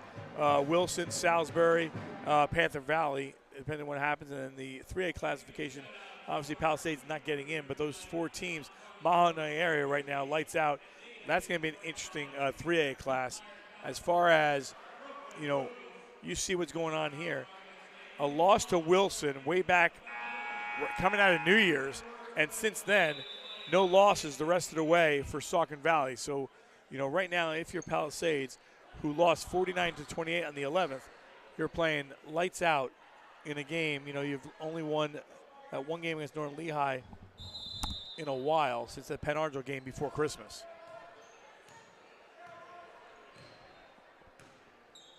Back to action here. It's a 2-point game. You know, for those people that say a crowd can't fire you up, those people. Lie. Yes, yes. Here's Cook. A little floater. Oh. No, Anderson had it, lost the handle, actually got stripped away. Comes the other way is Gilbert. Ooh. A lot of contact. And which way are they going to call this one? That's going to call a foul on the Pirates. This one getting physical. So 5:09 on the clock, 21-19 to score, and a trip to the free throw line by Andrew Gilbert. He's only been there 12 times tonight, so not tonight, this year, 8 of 12 on the season, averages 5.5 points per game.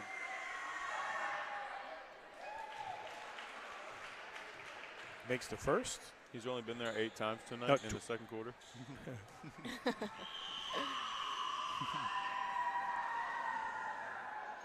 Second one no good. Rebound to Ogulero.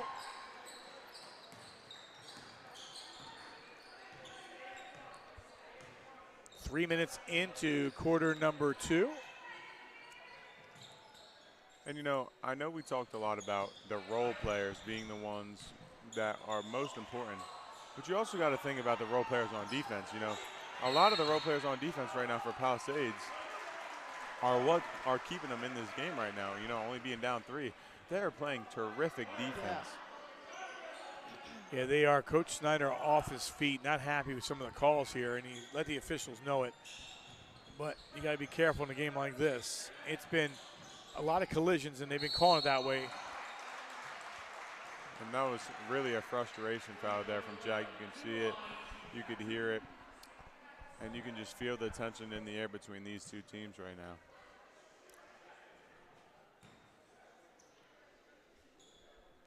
So to the free throw line, Ogulero, he's at 63% on the season. He's got 8 points, all in quarter number 1. Make that 9. He averages 12.5.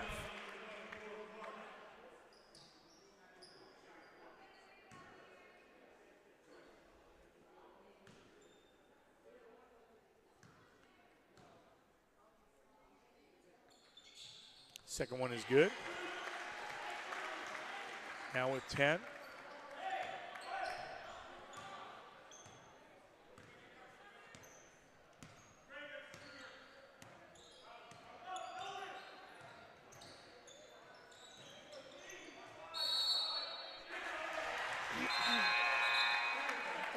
Everyone, by the way, is eating pizza. Mr. Gilbert's eating pizza. I guess it was in the hallway. Yeah, no, I feel as if this is unfair. Because I want pizza. 22-21. We're at the midway point of the first half. Here's Cook. Cook is looking good tonight. 4 in the quarter, 7 for the game. And guess what? Palisades has the lead for the first time tonight.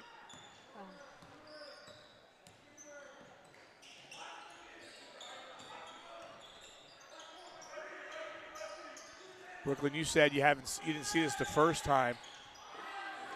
Is it the crowd? Is it the players? Is it for the seniors? What is it? You know, when you can just turn it up just like that. I mean, I think they're just leaving everything out there. They're putting everything into this game today. And it is very crazy to see because last game, Lincoln only ended with 4 points the whole game, and today he's doing very well with scoring because they were face guarding him the whole game. But, yeah, very different game from last time. And just like that, a little spark for Saucon Valley. They've scored 5 straight points in about 25 seconds. It went from 23 to 22 to 27-23.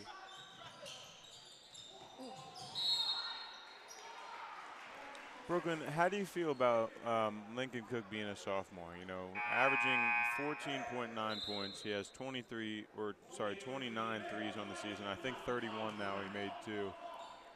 But how do you feel about him only being a sophomore? Do you think that Palisades is going to be a lot better in the future with him? Yes, 100%. I feel like he's a huge part of this team.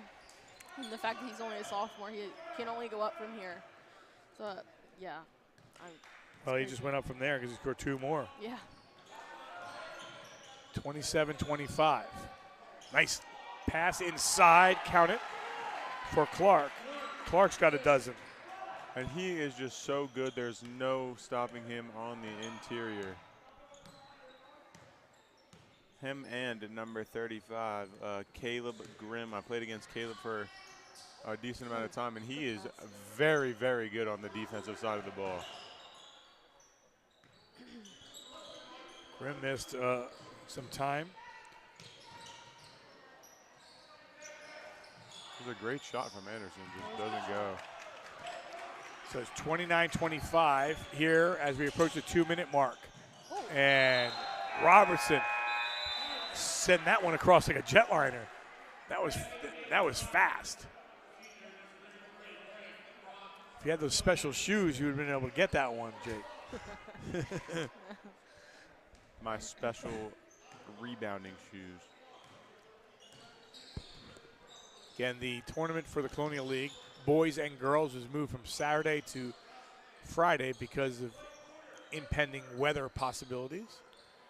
You know, we were talking about the standings. Sorry again for interrupting you. You know, we were talking about the standings, and it kind of seems like for the boys and the girls that Northwestern is kind of just that juggernaut team that nobody seems to be able to beat besides like a team like Notre Dame Greenpond, who I believe beat them both for the boys and girls. They seem to just be a juggernaut, and they seem that as if nobody's going to be able to beat them. They beat them for the boys. The girls, though, went to Northwestern. They won handily in that one. And the girls, Northwestern girls, actually lost last night for the first time to Palmerton. Did they Palmerton. really? Palmerton won the championship a year ago. So that was their first loss on the season. And Robertson gets up. Robertson in this quarter has 10. He's got 12 for the game. I believe you said 12-4, right? Was Northwestern for the or not Northwestern. I apologize. Palmerton 12-4 on the season right now. I believe so. I don't remember. That was the girls' game. I forgot about that already. I only know that Brooklyn Lucas scored 10 points in the game. She was 7 of 19 shooting. No, just kidding. I don't know all those numbers. Inside, Anderson, no. 7 of 50. This is big right here. Trying to get the foul, and that was Elijah Miller, who's hobbling on the way down.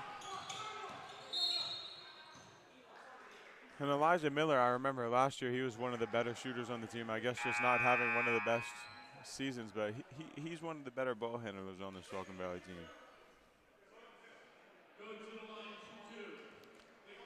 Well, this is a bonus for Palisades, as they'll get some fouls here with the clock not running. Again, this is the biggest lead here at 33-25. It's an 8-point game.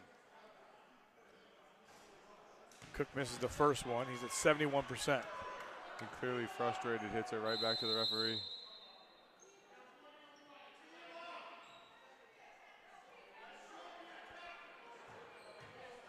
What just happened? Lincoln punched the ball back to the referee. It didn't go right back to him. So getting a warning. So Cook misses both. It's Saucon Valley basketball. So as well as Palisades has played in this first half,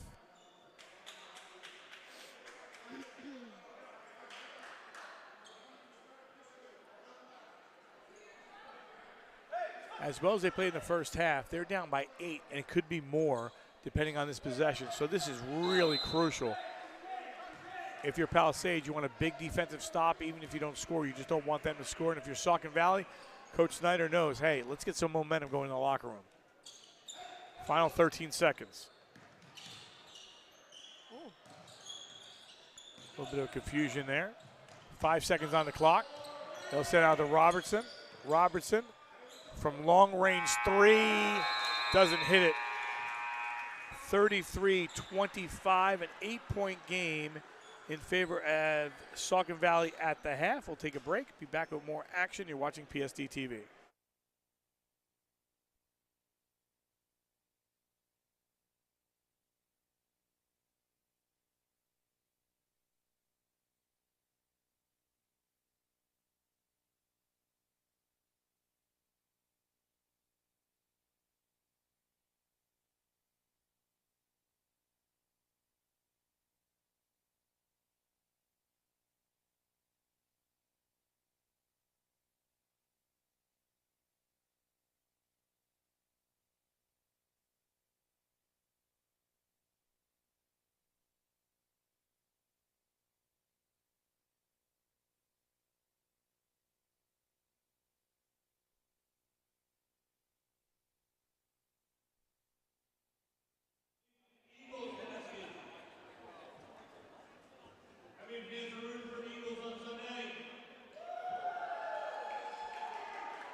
We are back here on PSD TV. Al DiCarlo, Jake Bucci, and Brooklyn Lucas to give you the scoring first, and then we'll get their thoughts. Lincoln Cook with 9 points, Riley Andrew with 4, Will Anderson with 2, and 10 points for Blake Aguilera. For the Panthers, Gilbert has 3, 4 points for Elijah Miller. We'll see his health as he comes out because he went out hobbling at the end of the first half, excuse me. 12 points for Jack Robertson. Adam Clark has 12 and 2 points for Caleb Grimm. Score after 1 quarter was 15-13, Saucon Valley.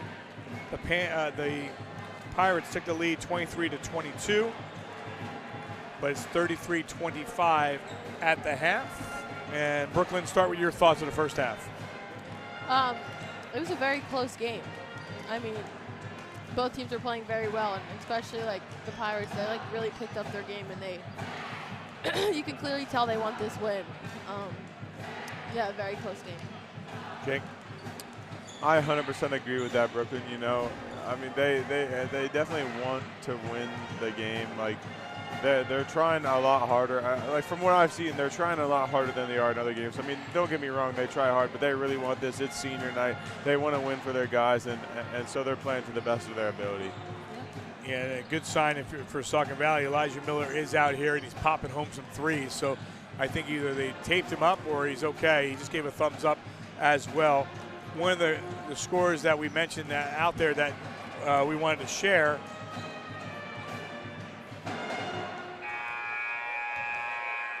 was the Catasauqua Southern Lehigh game, and that is in the fourth quarter. Catasauqua leading 43-36. Again, the winner of that game will get in. The loser will have to wait until the district tournament.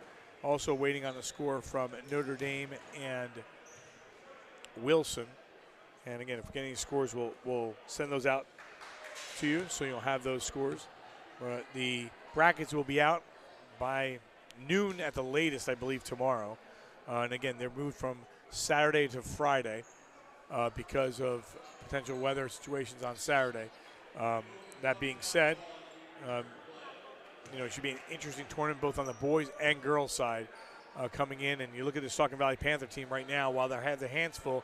And to be honest here, I'm not saying that Coach Snyder by any way, shape, or form wants a game like this, but he does, because he wants to see how his team reacts, especially 3 days before the playoffs start, that he wants to be challenged in a game where, the last game was a non-league game against Antietam. They beat Lincoln Leadership, so they've had a couple games in a row. They want to get challenged, and they're doing it now. Now, as you go into the third quarter, he's telling his team, all right, we got to go now. So we'll see what happens here. Yeah, he wants to play with pressure. He wants to play in an atmosphere like this with a bunch of fans. But, I mean, that's good. That's what I'm trying to say. It's good that he wants that, because he wants his team to know what it's like to play in an atmosphere like that for the playoffs upcoming in the next couple of days. Robertson will have to earn it from the free throw line. Turkel not happy with the call. Just underway here in the third quarter.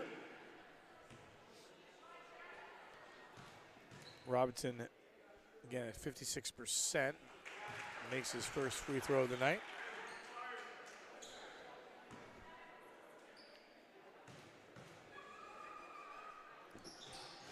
Second one, no good.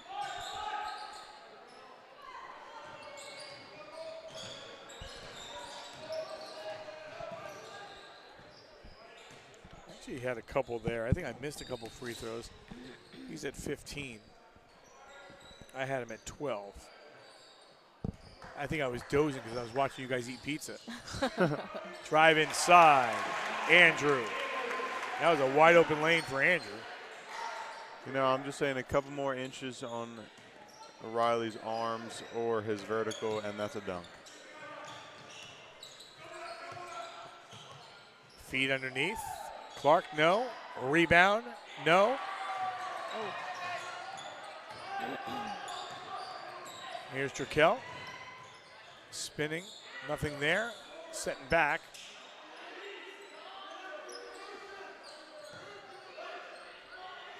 That shot doesn't go. A couple more inches for me and a step ladder, and I would dunk too. I don't think I would ever be able to dunk.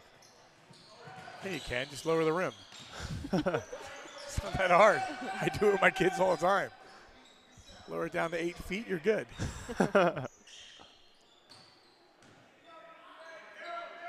So it's a 7-point game.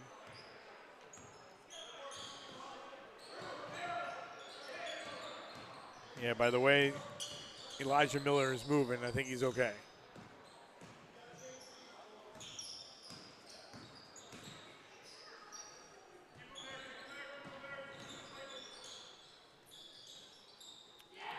Robertson doesn't get the roll. The rebound goes to Andrew.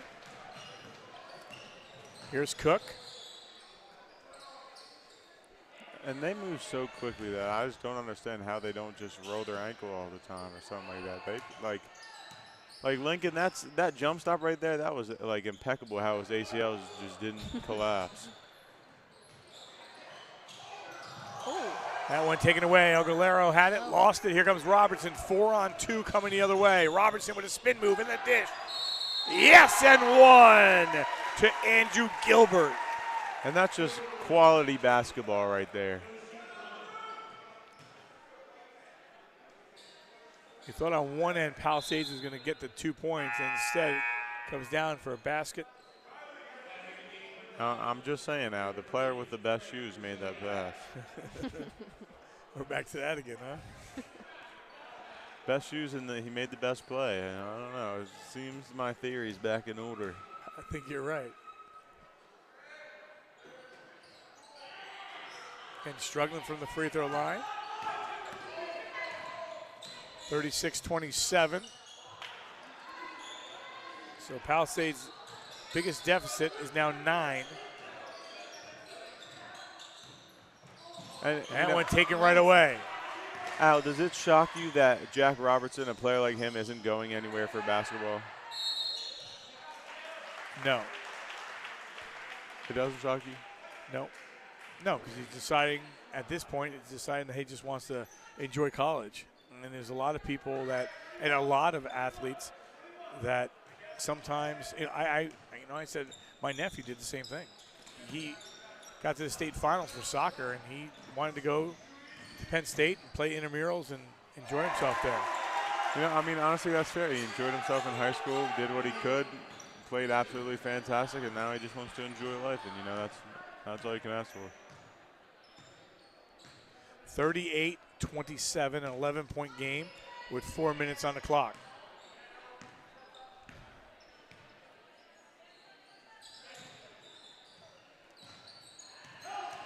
Here's Cook, hand in his face, and no one there boxing out. And all of a sudden, Brooklyn, this becomes a big possession here because the deficit is in double digits. You're gonna need a timeout here.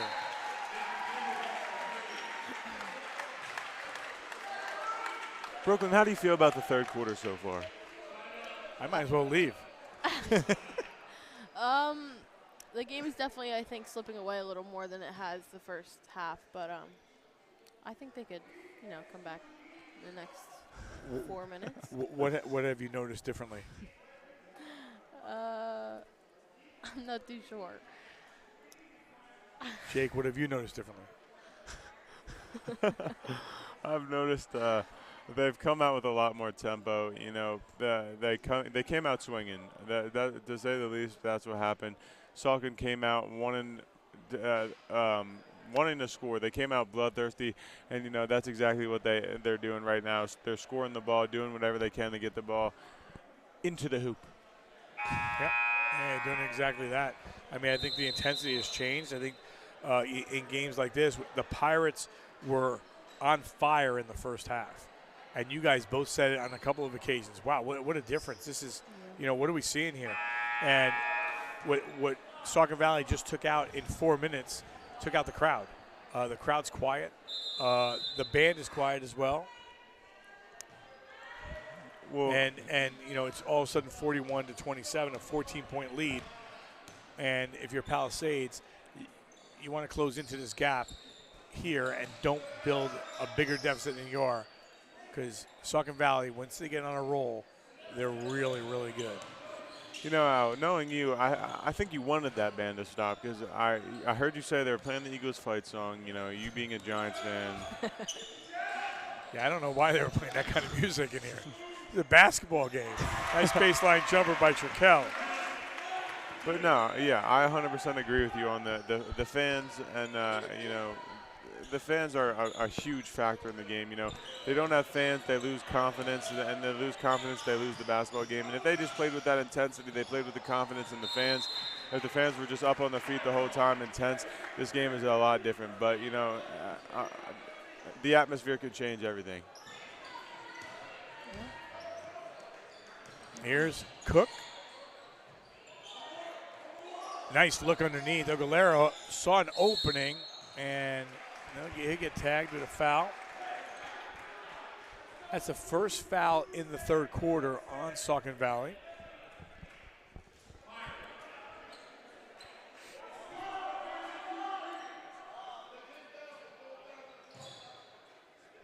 Aguilera had the hot hand in the first quarter. That one goes a little bit too high off the glass. Outlet pass over to Miller.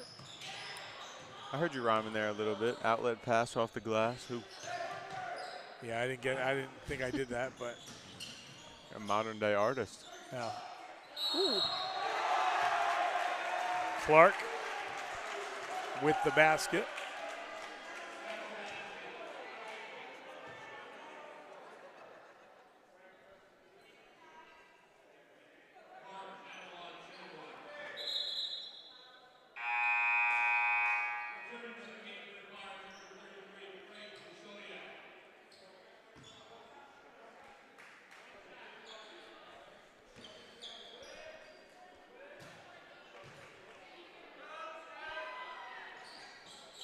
Free throw no good. By Clark, the rebound. Got the possession and calls the timeout. So timeout on the floor with 2:23 on the clock and a 43-29 lead. Brooklyn, talk about upcoming season, softball. Expectations, obviously, year in and year out. This Palisades team has been really, really good. Yeah. Talk about the makeup of this year's team. Well, I'm excited for this year. So next month we go to Florida for spring training. Where in Florida? Cocoa Beach, I think. Okay. This will be our first time, so I'm really excited for that. And I guess that's where we'll see, you know, what we have for this year. We have upcoming girls that potentially have a starting spot. We have girls just joining that they're not a freshman, but they're just starting to play. So we do have a lot of potential, and I'm actually really excited for this year. Hopefully we can clinch our 4th district title. That's crazy. Yeah. We're talking about domination. It's been like that. Yeah. Maybe we can win leagues this year. We were so close last year.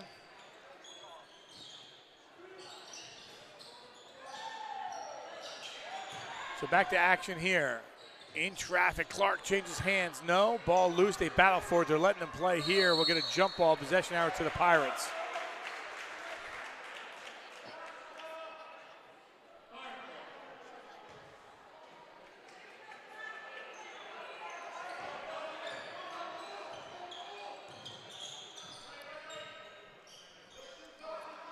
Two minutes on the clock, 43-29.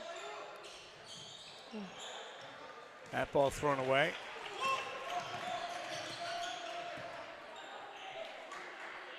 So final night of the regular season in league play. It'll be the last game for the Pirates. And it will be playoff-bound Saucon Valley, likely as a number 3 seed in a tournament which gets underway on Friday. And Robinson has that explosion. It's just unbelievable. Have you ever seen the movie White Men Can't Jump? Yeah. Did you know that was based off of me? Oh. That's what the movie. I was what the movie was based off of. Really? Yeah. Boy, I didn't know you were that old. Yep. I'm 18 going on like 70. It's not that old.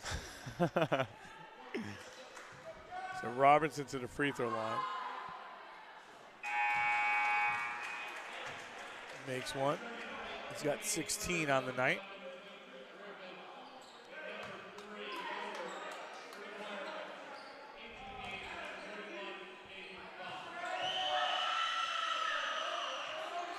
Second one, no good. Ball loose. And it goes to the Pirates. Pirates got to make a little run here. And it comes from up top. Doesn't go. And that's going to be a foul. Well, I was going to say, they call, that was a good call. Joseph Griffith kind of gave an elbow, almost like he was ready to tackle him. And the referee saw that. The officials saw it.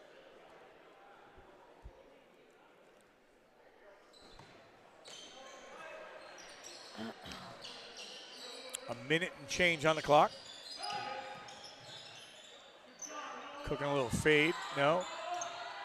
And I think right now the biggest difference has been the rebounding edge in this one for Saucon Valley. In this quarter especially, Palisades has one shot and done, and Saucon Valley has really handled the boards. And that's why they've increased this lead. Down to 37 seconds. Taken by Turkel, and going to take it himself for the deuce. 44-31. 21 seconds on the clock.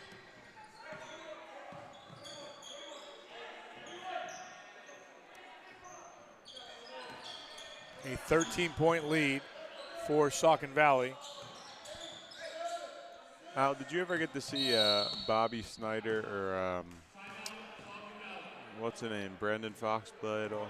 Yes, that's when I first started doing these games. Do you think that Jack Robertson could beat either of them in a three-point contest? Well, you're taking me back when Bobby Snyder played, and that was about 5 years ago. And my mindset goes back about 4 minutes ago. So, I saw him play. Actually, there's a game that we had on PSD TV that was pretty good in one of those games. I think I would give Snyder the edge on there, because I think when you look at Robertson, he's not that three-point guy. He's more of an everything guy, baseline, 15-foot or 14, so a little bit different. Okay, are you saying Bobby Snyder from the corner, or are we talking top of the key? Now you're asking too many questions. 44-31, a 13-point lead for Saucon Valley after 3. We will head to the 4th when we come back on PSD TV.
We get ready to start the 4th quarter, 44-31.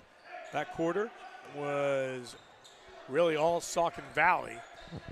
So it was 15-13 after 1, 33-25 at the half. And that's a turnover. Palisades will try to get some momentum here to start. They're going to need it. And then 44-31 after 3. Robertson leading the charge with 16 points tonight.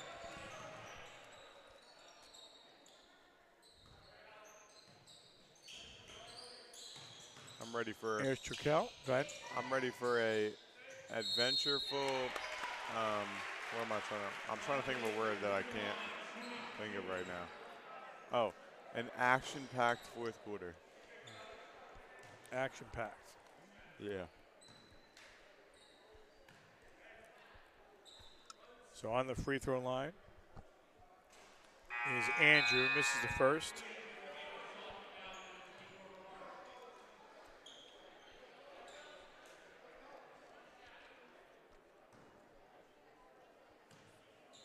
14 for Clark.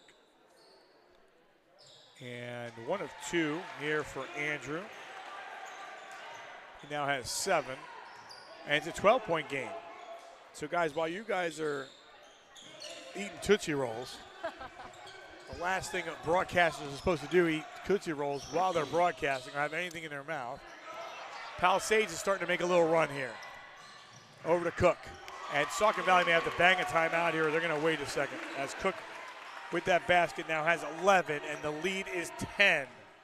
You know, I heard they say a Tootsie Roll a day keeps the doctor away, so I'm just trying to, Now a turnover on a carry.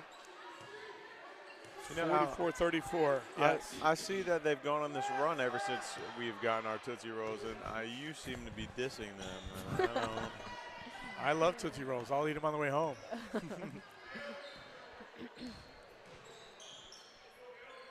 So a minute in, and Palisades with a huge possession, and over to Cook. Play of the game right there for Palisades. And they are back in this one, only down 8. 44-36. Whistle and a foul will send Clark to the free throw line.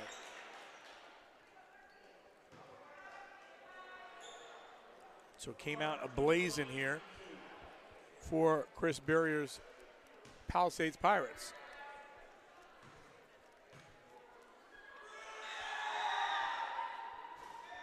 Misses the first one. Clark at just 38% free throw shooting. He's averaging 15.6. He's right there right now with 16. Has 8.5 rebounds a game, but struggles from the free throw line. Makes that one. You know, I mean, honestly, I'm not surprised. You know, the taller guys always seem to shoot worse from the free throw line. You see in the NBA that the taller guys aren't the best from the free throw line. So, you know, I can't say it's like, I can't say it's shocking per se.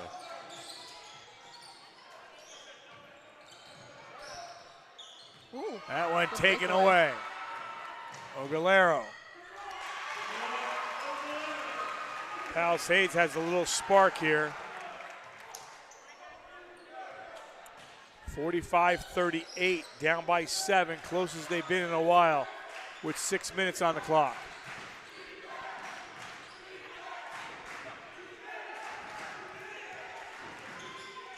Robertson with a spin move. Oh, wow, that was pretty. Great move from Jack Robertson. And on the other side, Andrew made a great move, doesn't get it. It's back up to 47-38. Off the glass for the basket, Elijah Miller. The thing is with Saucon Valley, thought they were going to call a timeout, they didn't. Cut the lead to 7, and now it's back up to 11. They were that quick of an offense. Cook, that one's short. They're a quick team, but they're a great team at the same time.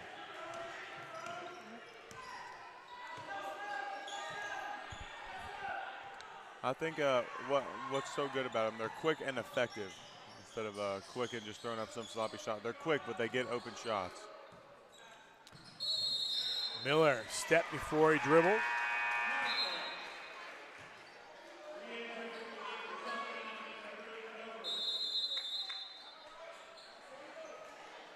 Timeout on the floor, 4:51 on the clock. And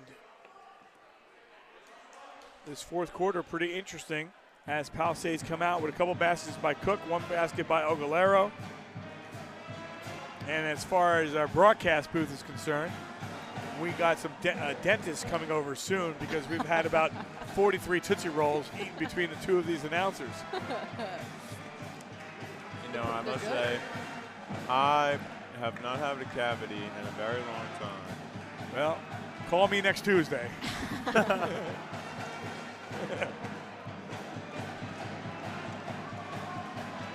definitely seems like this gym is getting pretty hyped up. Brooklyn, are you looking to play softball in college? No. My main thing is I want to just focus on getting in and getting out. Oh. Yeah. She wants to play softball in college as much as the Giants want to make the Super Bowl. Oh, man, well. Do you get it, Alec? Because, you know, the Giants are not good, affable. Oh, no. I decided I'm not talking the rest of the night now. I got a heart, and you heard it. Oh, not true. They'll probably win next year. 49-38, 4:37 on the clock. We kick out. Shot from the outside. That's a big one by Anderson. He's got 4 points. Cuts the lead to 9 again. 49-40. They go for the steal. Something's got to be called one way or the other there. Palisades wanted a jump ball. Elijah travel. Miller wanted a foul. I would say, number one, Jack Jaquette wanted a travel on that play.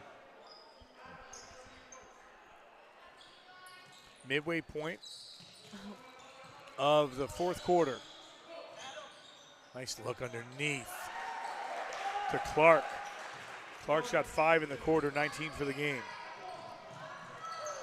Cook lost a handle and steps out of bounds.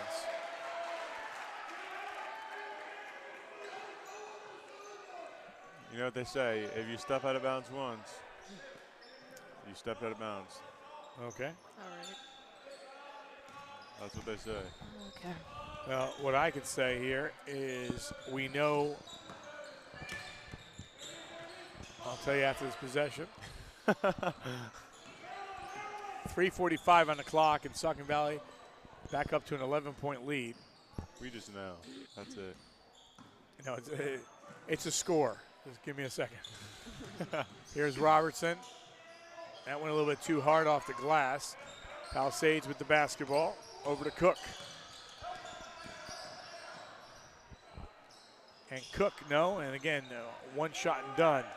Catasauqua is into the postseason tournament. They win 65-52 over Southern Lehigh, so they will claim the 8th seed. That one knocked away by Anderson. Yeah, and you know, a huge difference maker in this game is the fact that Palisades is getting to the basket a lot more. If there's an and one from Blake Aguilera, Saucon Valley is just getting to the basket a lot more than Palisades is. Palisades just taking a lot of shots. Like you said, one shot and done. They're just, rushing possessions. And that's what they need to stop. They need to get inside and make a play happen. And that's where the game can change.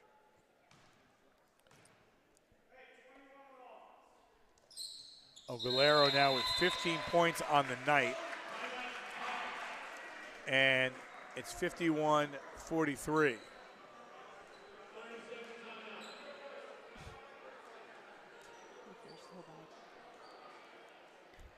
Yes, Brooklyn, we did finish the whole bag of Tootsie Rolls. 3:05 on the clock. Gilbert has 8. 8 for Miller. I think it's 18 for Robertson.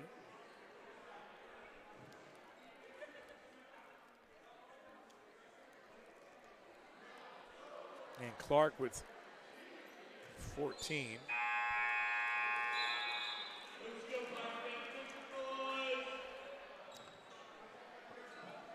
Lincoln Cook with 2 baskets here in this quarter. Is Gilbert watching? There's still 3 minutes and 5 seconds left right now. And if you're looking here in the final 3 minutes, this becomes big. Every possession is big, but this one's a big one here because we always talk about that 8-10 point range. I'm going to try and milk some clock here, I believe. Yeah, you know, I mean, as much as like good goes for handling, number 5, Elijah Miller he is just so good at handling the basketball. I mean, he got a little bit hurt earlier, we saw, but he is just so good at handling the basketball and when they need him. Basket doesn't go, ball loose underneath. Basket is good by Grimm. That was a big one, back up to 10-point lead. And you know, Caleb Grimm, one of the better defensive players I have seen in the Colonial League. I played basketball with him for the past couple years, and he is just stellar on defense. Pirates down to 2 minutes left in their season, trying to make a big play. Aguilera, and he will visit the free throw line.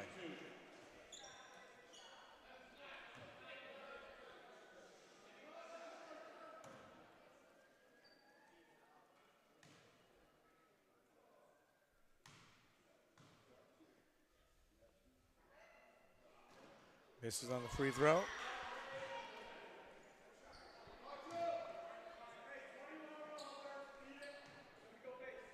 Aguilera at 63% on the season. Makes 1 of 2. And the Pirates hanging around, 53-44.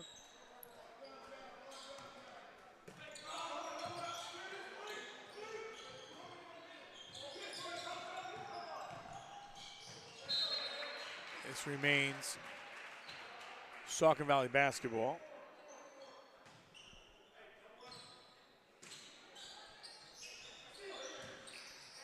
Feet underneath.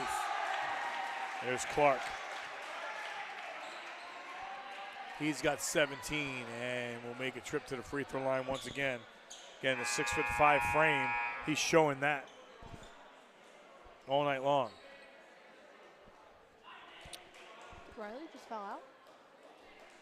Did Riley just foul out? Riley Yeah. did foul out, yes. That was his 5th foul. Wow. Riley Andrew, number 10, fouls out of the game. Ends with 7 points.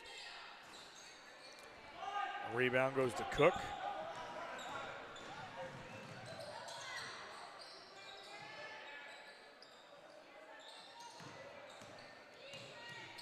Down to 135.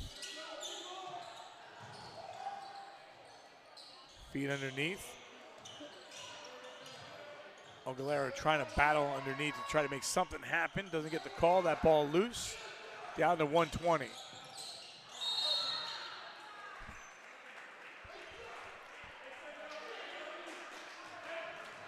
Aguilera showing his soccer talents there, getting the ball up.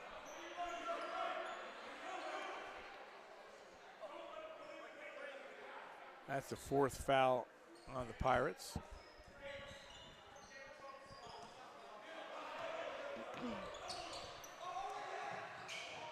I don't think you're going to see Saucon Valley shoot anymore. And the question is, maybe one possession for Palisades to foul. They try to get the foul there. They don't get it.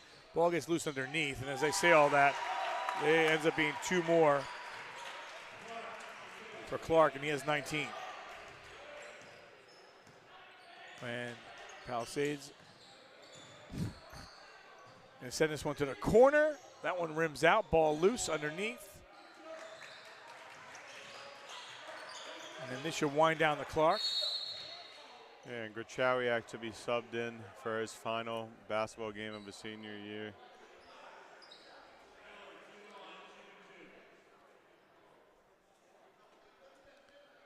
After this shot, that is.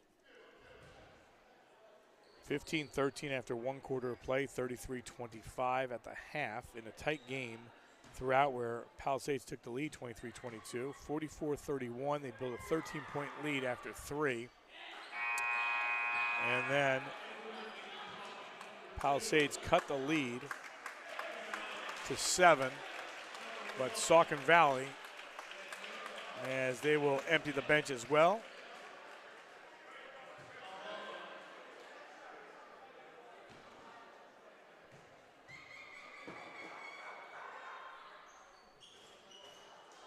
Missing on 2. Final 35 seconds.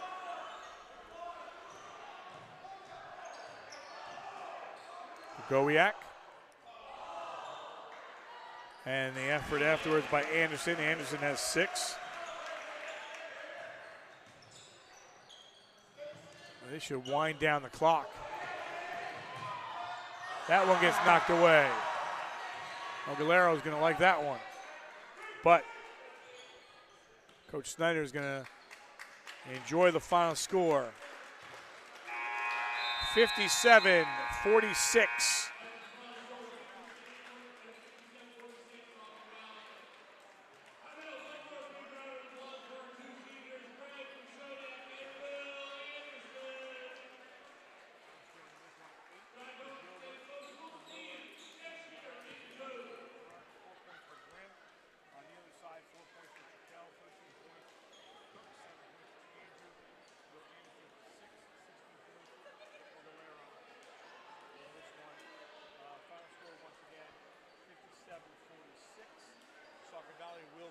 3 seed in the tournament.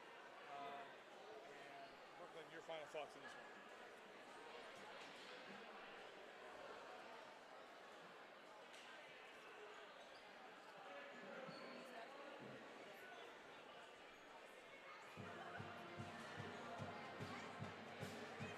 Great having you on board. Hope you enjoyed it, and best of luck in the softball season. Jake, your final thoughts?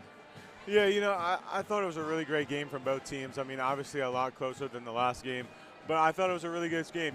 Palisades obviously played their heart out very last game for some of the seniors. I mean, Will Anderson's been playing basketball for basically his whole entire life, so he loves the game, and they played their heart out for not only him but Greg, and they just played their heart out for the team because it was the last game of the season, and that's all that really counts. And I believe, if I'm not mistaken, this is our last broadcast together because I don't think there are any broadcasts in the spring for us to do. So I believe this is mine and your very last broadcast after the past 3 to 4 years. It's been fun. I've enjoyed every second of working with you. You did a good job, and wish you the very best at the same time. You as well.